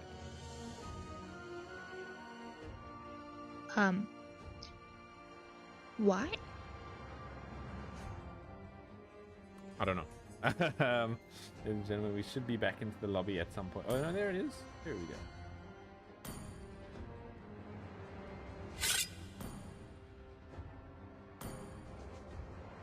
But yeah, very, very good performance coming in from Yalla Skip. I think if they keep up the energy, it should be fine if they can steamroll this, but not the end of the world for VKG if they get knocked out here, because they will go to that lower bracket, as I've learned from the last game. No, are we in the lower bracket right now? No, we are in the upper brackets. Okay, Tomorrow evening would be the lower brackets. From what I understand, the losers of tonight will be playing with the winners of tomorrow. I see. But this is my speculation. Sometimes the draft format, the tournament formats are a lot like spider webs. So if my analysis is incorrect, please. You have seen how tournament formats work, so. Indeed, as we're just waiting for the side of VKG to get back into. Oh no, VKG's here, and okay, we're just waiting for a lot of people to come through here, on both sides. We'll be just 7. It's just 7 people. Just 7 people. I'm just gonna go into the hero list here. I'm gonna look at the grok. I think some of it scales with physical attack. Okay, so it's old scales with physical attack. Oh, 300% modifier on the tectonic charge as well. That's an insane amount. And then its first skill. Okay, that's where we see that. That's where we see that physical defense scaling. It's on that skill 1. Whenever you knock someone into a wall, it'll deal damage to the enemies based on your physical defense. And the passive swing as well also does that. So yeah, I think Grok's probably a roamer. However, I could definitely see you picking it up on EXP lane if you go for like a Thunderbolt, and then you just keep stacking that extra hybrid defense. You could do a lot of damage going full tank build with this hero. Yes, actually interesting. I'm reading through the notes myself right now.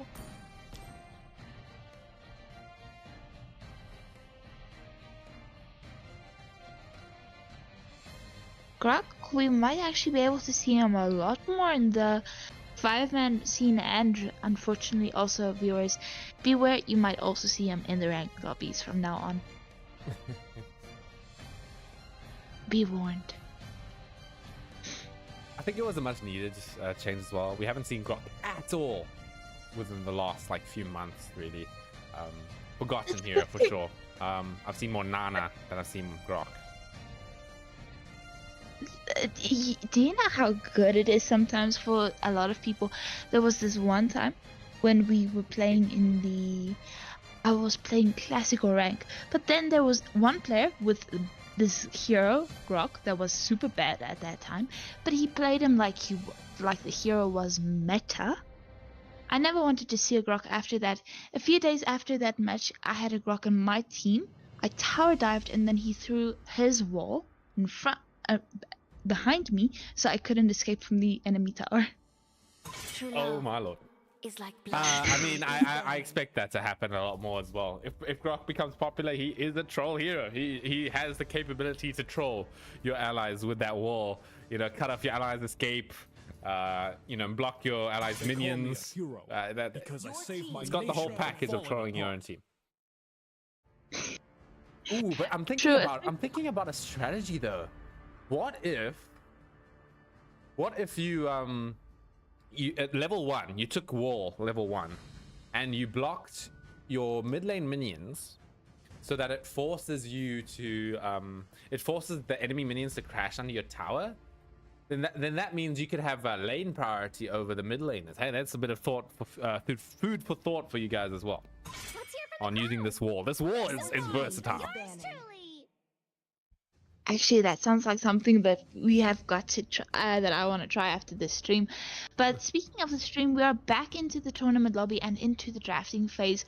Carmilla and CC banned from the side of 1 HP. And the two strong junglers right now banned from the side of the Vikings, the Lancelot and the Yi Sun Shin, all in one go. That makes a lot of sense. 1 HP, they have the first pick, so they're not looking to ban out any of those junglers themselves. So it's all on VKG to do it. However, I feel like if I was VKG, I would be... It depends.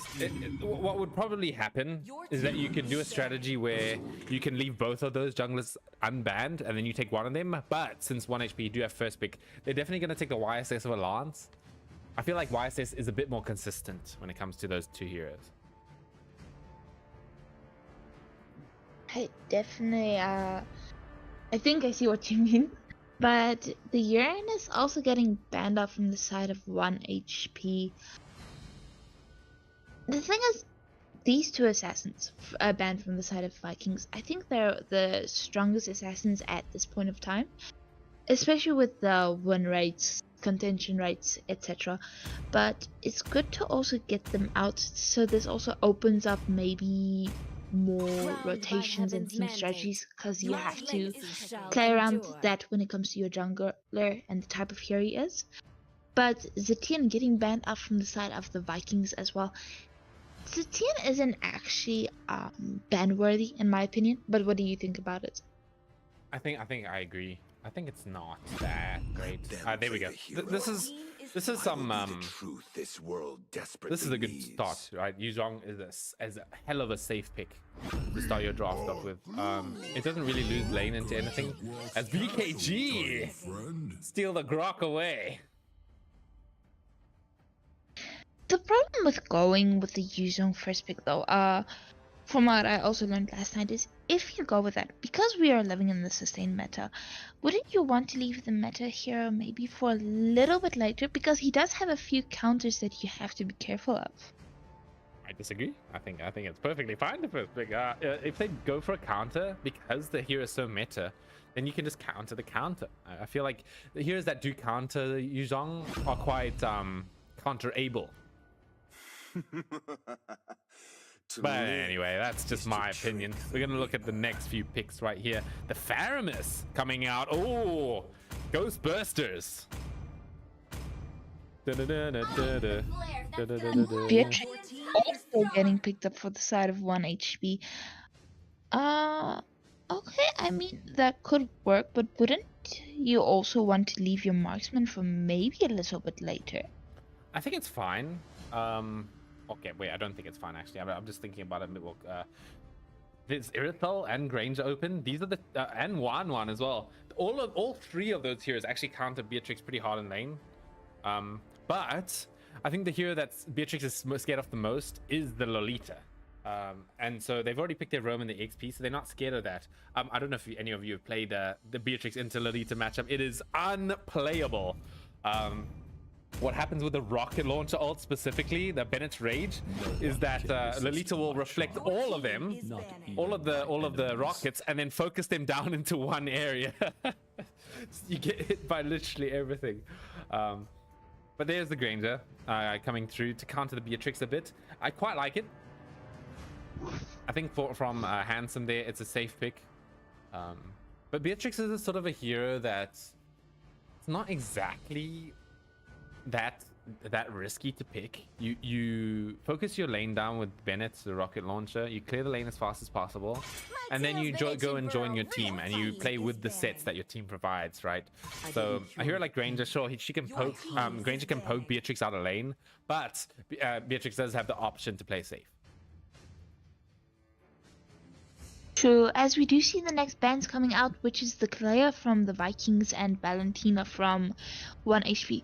I'm just curious. I know that some people play Faramis in the roam position, others play him in the mid lane position, but do you think that would also work in the 5-man scene? Your team is banning.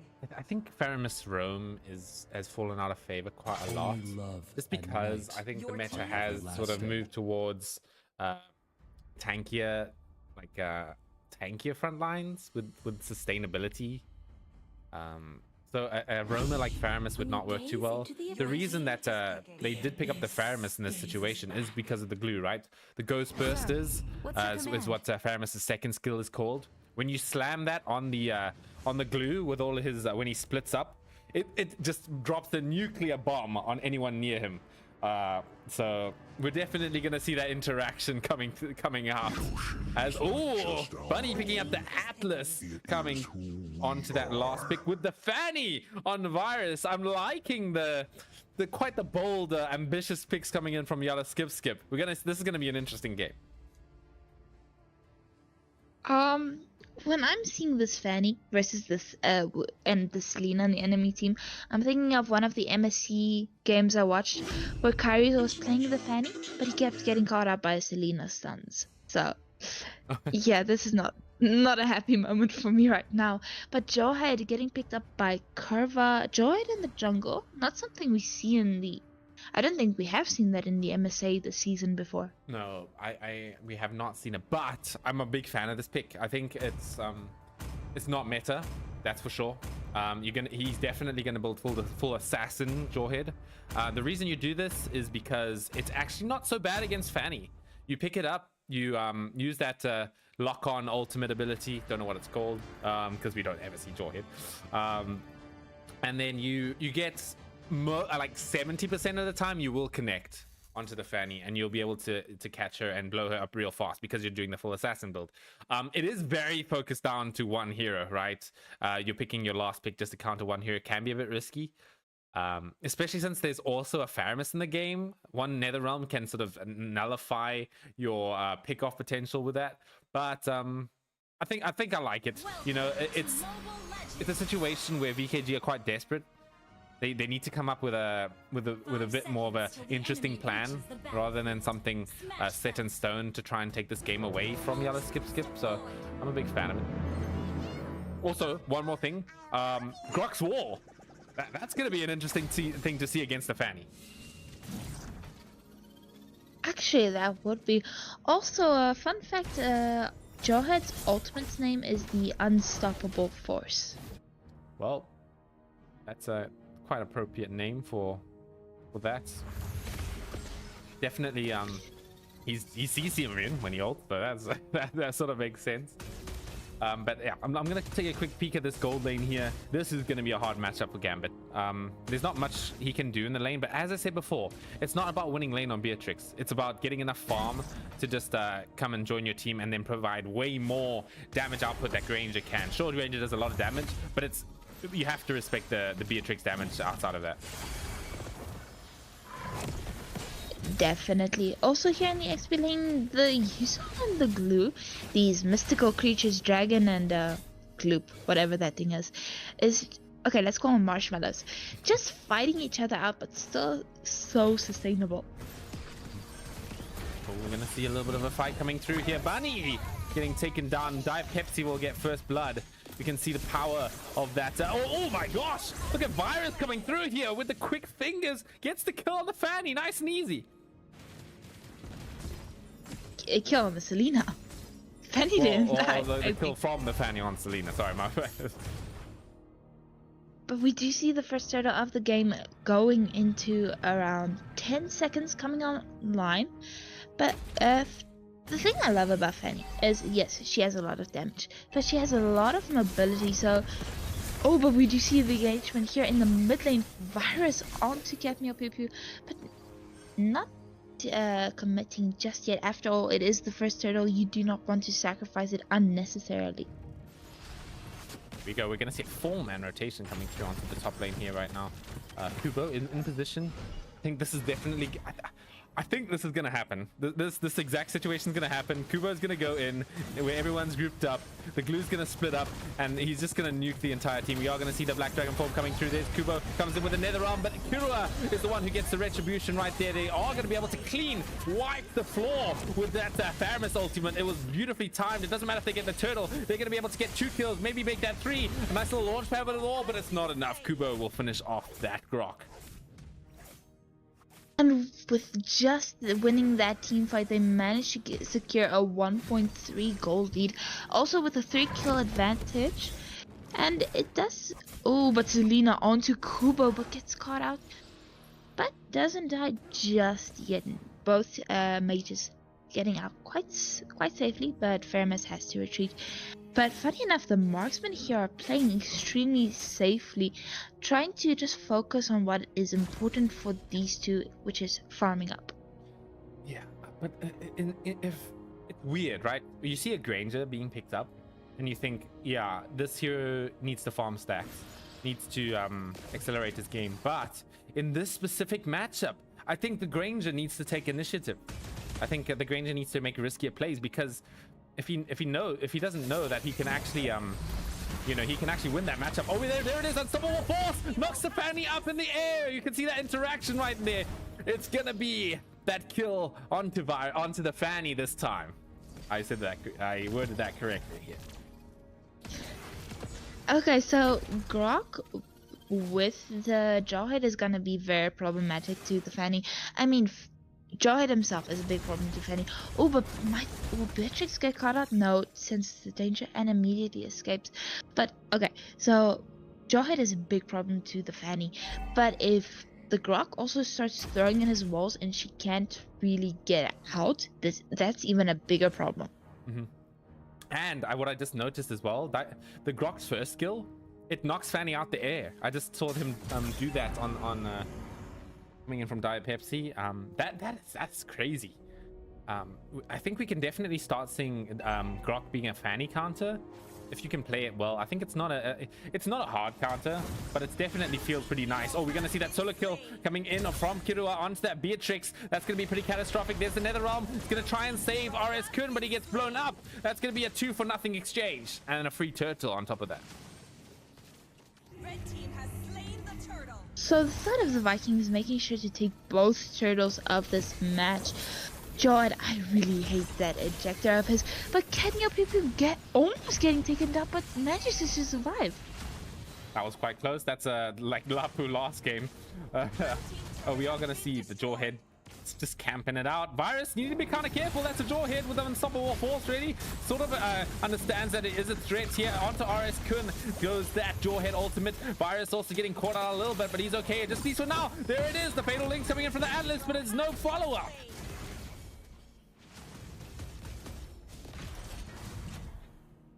This is a bit of a reverse card of what we saw in the previous matchup, but we do see Clark going into the tower, has to flicker out, but will get caught out and cannot escape.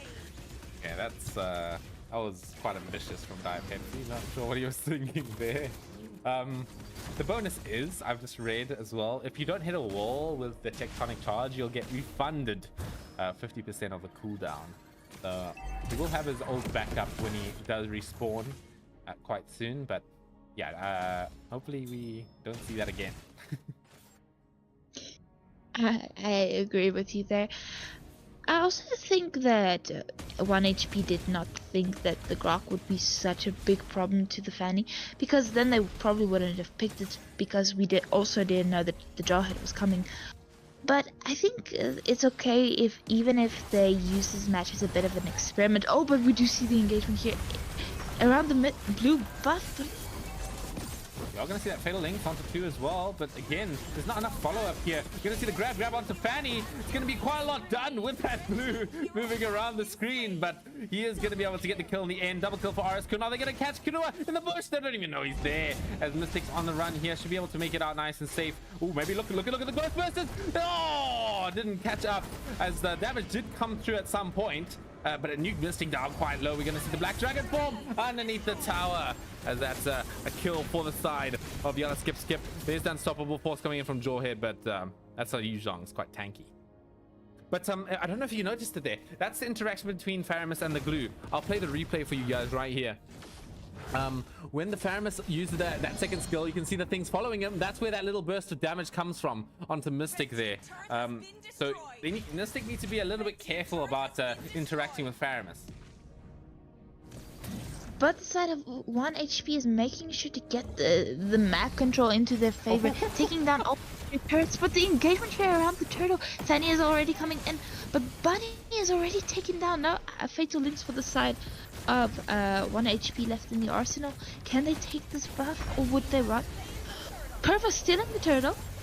Here we are going to see Fanny as well in the back line, getting the cool kill, double kill for Virus onto that back line. Diapepsi's also on the run, nicely placed wall. It's going to be it, but it's going to be a triple kill coming from Virus. Maybe make that a Maniac. Is he going to be able to get it? Tectonic charge has been committed. Come on, go for the Maniac. You know you want to. Maniac for Virus. Okay, when I saw when the Grok was going CC immune on the Fanny, I thought she was gonna get caught up by him and maybe even die, but managing to get the Maniac and survive, nicely done from Virus. They have full map control right now over Vikings, turning the game around, but you still have to be careful of the Jawhead, because that ejector still exists, and so does the unstoppable force. Well, we're going to look at the fight coming in through here. Fanny getting caught in between the wall there. Gets the shutdown. They get the shutdown on that Fanny there. That's quite important. You know, when Fanny's ahead like this is exactly all you want in that situation is just to kill her, and that's what they got. She was worth quite a lot of money, I believe. I didn't check the exact stats, but you know what? It's all good for Yellow Skip. They should be fine in this match still, because Beatrix is scaling up. She's got that core of an item build finish. She's got the Blade of Despair with that malefic gun. Oh, excuse me. The replay is not... oh, sorry. There we go. Sorry. Oh, wait. We're going to see a little bit of a fight coming out here. Diapepsi. So tank versus tank. Nice Selena arrow. This whole arrow coming through onto Bunny. But Bunny's really tanky on this Atlas right now. Arskin's also looking for the angle on the side here. The arrows are landing, but there's not enough poke damage. I mean, it's just Selena for the poke damage. Granger right now does not have enough items to make any meaningful pokes. That is true, and he is also stuck with 2 stacks of Sky Piercer, but it is what it is. We do see the next Lord coming up. Is this the first Lord of the game? Yes, it is. First Lord of the game. Yuzong already making sure to clear the ways for Fanny once again. Oh, the unstoppable horse came out with the lethal ignition, but the regen coming clutch from Fanny right there. Mystic also getting taken down quite low, but this is priority for the side of VKG for this Lord right now. Unless Virus can come through with the cables fast enough. Looks like he is. The Lord's getting down tight blow. Gonna be Dire Pepsi coming in with the wild charge again. Misses the wall once again. As Virus comes in, he steals the Lord and finishes up all the kills right there. That's gonna be a wipeout on the side of VKG. You gotta skip. Is this over? I think it could be. It definitely could be. Diet Pepsi might be back in time. Might throw out a wall. Just give a bit of extra time. But this looks like an ending angle. Yeah. I mean, you are playing against the Beatrix here. She does have a heck of a lot of tower damage. If she can get there, they can go for the all-in here. Are they going to be able to do it? We're going to see a nice wall, as you said, coming in from the Grok here on the back line. So we're going to see that unstoppable force. Jawhead flying around. He's going in for the kill. He's locked in, gets the shutdown, and even gets the kill onto Beatrix as well. Well played, coming in from the side of Killer. Triple kill for this Jawhead right now, and he's going to get out. Netherham also getting popped, but taking down the Jawhead. Selena also taken down Handsome, taken down by the Yuzong. Mystic is in a lot of trouble, will also probably die, right? Oh, but throws in the grab there.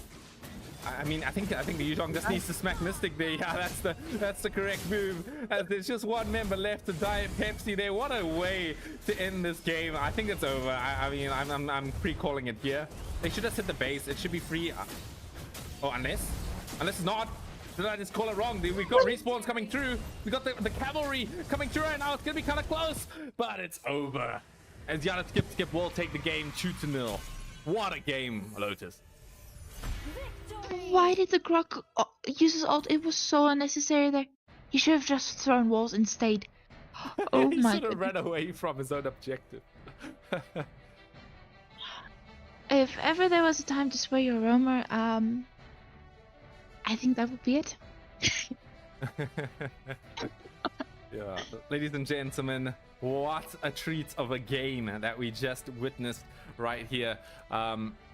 Yeah, I feel like there was a lot of mistakes made by Diet Pepsi. Not as comfortable on the Grok as Bunny, but also I would say that Bunny also had quite a rough time on this Atlas. But Virus coming through with Fanny, they're giving us a beautiful performance, getting the Maniac, and then the game before that we had Gambit with the Savage. MVP go to Kubo though. If we look at the damage, I'm expecting him to do the most damage output. Yeah, just because of the interaction between the Faramus and the Glue. But yeah, that'll be VKG going down to the lower bracket. What did you think, Lotus? That was probably top 2 games in MSA for me to watch. I don't know about top 2, but this match was so fun. And I mean, the way Fanny turned the game on its head. Because when that Fanny got a Maniac, Virus got the Maniac, it seemed like the morale of the side of the Vikings was just starting to degrade and go down. And then they started playing on that. They used the 1 HP used every little advantage they had and took the game in a full clean sweep. Yep, that's it. That's what happened, man. I saw that Handsome sold the Sky Piercer. I think that might have been a mistake. Anyway, he did get the win in nature. He defended him against the Yuzhong in that one fight, but it just was not enough. But yeah. All right, ladies and gentlemen, that will be it for tonight on the MSA Cup. That will be Fanatici and VKG going down to the lower brackets. Yeah, Skip will advance to the upper bracket to face Saint Dynasty on Friday. So stay tuned for that. Yeah, anything else you'd like to say, Loads, before we head off? So I would like to thank the viewers for enjoying this match, and I do hope that you will be joining us tomorrow to watch the new action that will be coming up, as it will be a Mortal Order versus Madagascar and Backstreet Boys versus I always forget the name. A person with where I'm. No. VKG only lost tonight. But I'm sorry, my memory is not what it was when I was young. Okay, all right then. Ladies and gentlemen, we'll come up with an answer for you when we get it. Equinox versus Backstreet Boys. Equinox, that's the one. Equinox is Backstreet Boys. That's gonna be a fun match to watch. But yeah, well, if you're confused, if you need to know about what the schedule is going forward, just make sure to stay tuned on the WhatsApp group, the MSA WhatsApp group. All the announcements will be posted there. Yeah, once again, it's been a pleasure streaming for you, and that will be goodbye.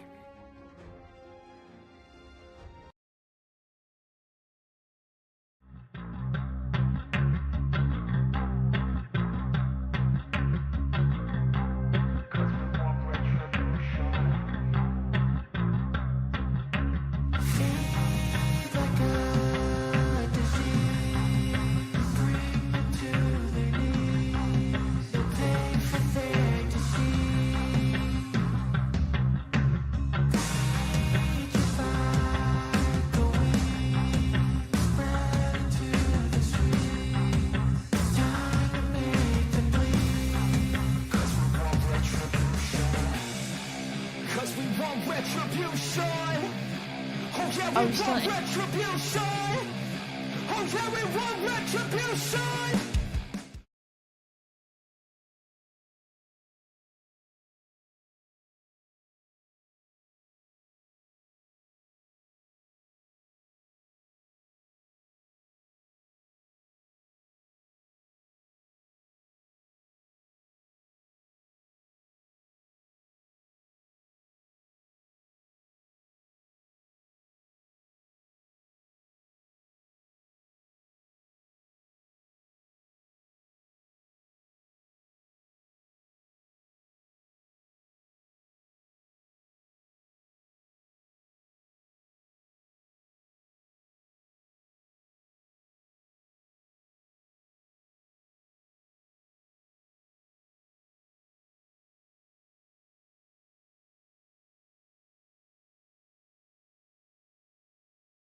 Ladies and gentlemen, I'm so sorry I did forget about this. We are joined with Kyle, also known as Kubo. Excuse me, I've got to keep its usernames here. Excuse me.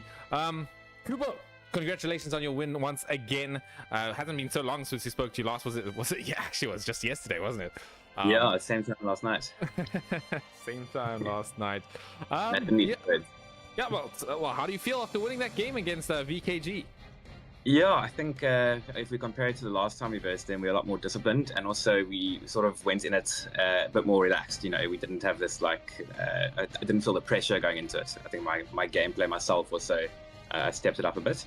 Yeah, glad we got the W, as the youngsters say. Yeah, not so nervous today though. Okay. Now I know that VKG, not the most well-known team in the server. That's I would say. But they definitely have proven themselves. I feel like they've came up with some really interesting ways to play the game. not exactly going for full meta sometimes, like we saw in that last game with the Jawhead. Actually was quite interesting. They had a good draw. Yeah, and big respect to them as well. They're a good team, and quite proud of ourselves to beat them the second time round. But yeah, big ups to them.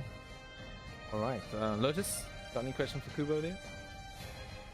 Well, to be honest, I'm just gonna say that was actually amazing what you guys did in the second match, managing to turn the game on its head. So, especially with that pesky Jawhead and the Grok, I mean, those two just worked against you guys the entire time. But from what I understand now, you're gonna be playing versus Saint Dynasty in the next round. How do you feel about that? Yeah, excited. They're a good team, and we played against them quite a few times in the past as well. They've got a nice play style, very aggressive, and yeah, good players in the team. So looking forward to it. It's going to be a nice matchup. All right. And then lastly, I asked Conqueror in the last interview just now what they thought about the Grok. What is your opinion on the Grok? We saw you guys do some weird stuff with that hero in that first game. Yeah, getting used to it. I mean, I think I only logged on after work at about 5:06, and I didn't realize that the revamp was coming out today. So we all sat there in a cast forehand, checking out how it works, and yeah, we liked it. Played I think one of the guys played it in a classic, and we were like, cool, let's give it a try. It's pretty cool. I quite like it. Yeah, I think it was quite a spectacle watching Bunny make that red buff go around in a 360. Yeah, he was sitting there in Discord saying, guys, check. Right, I see.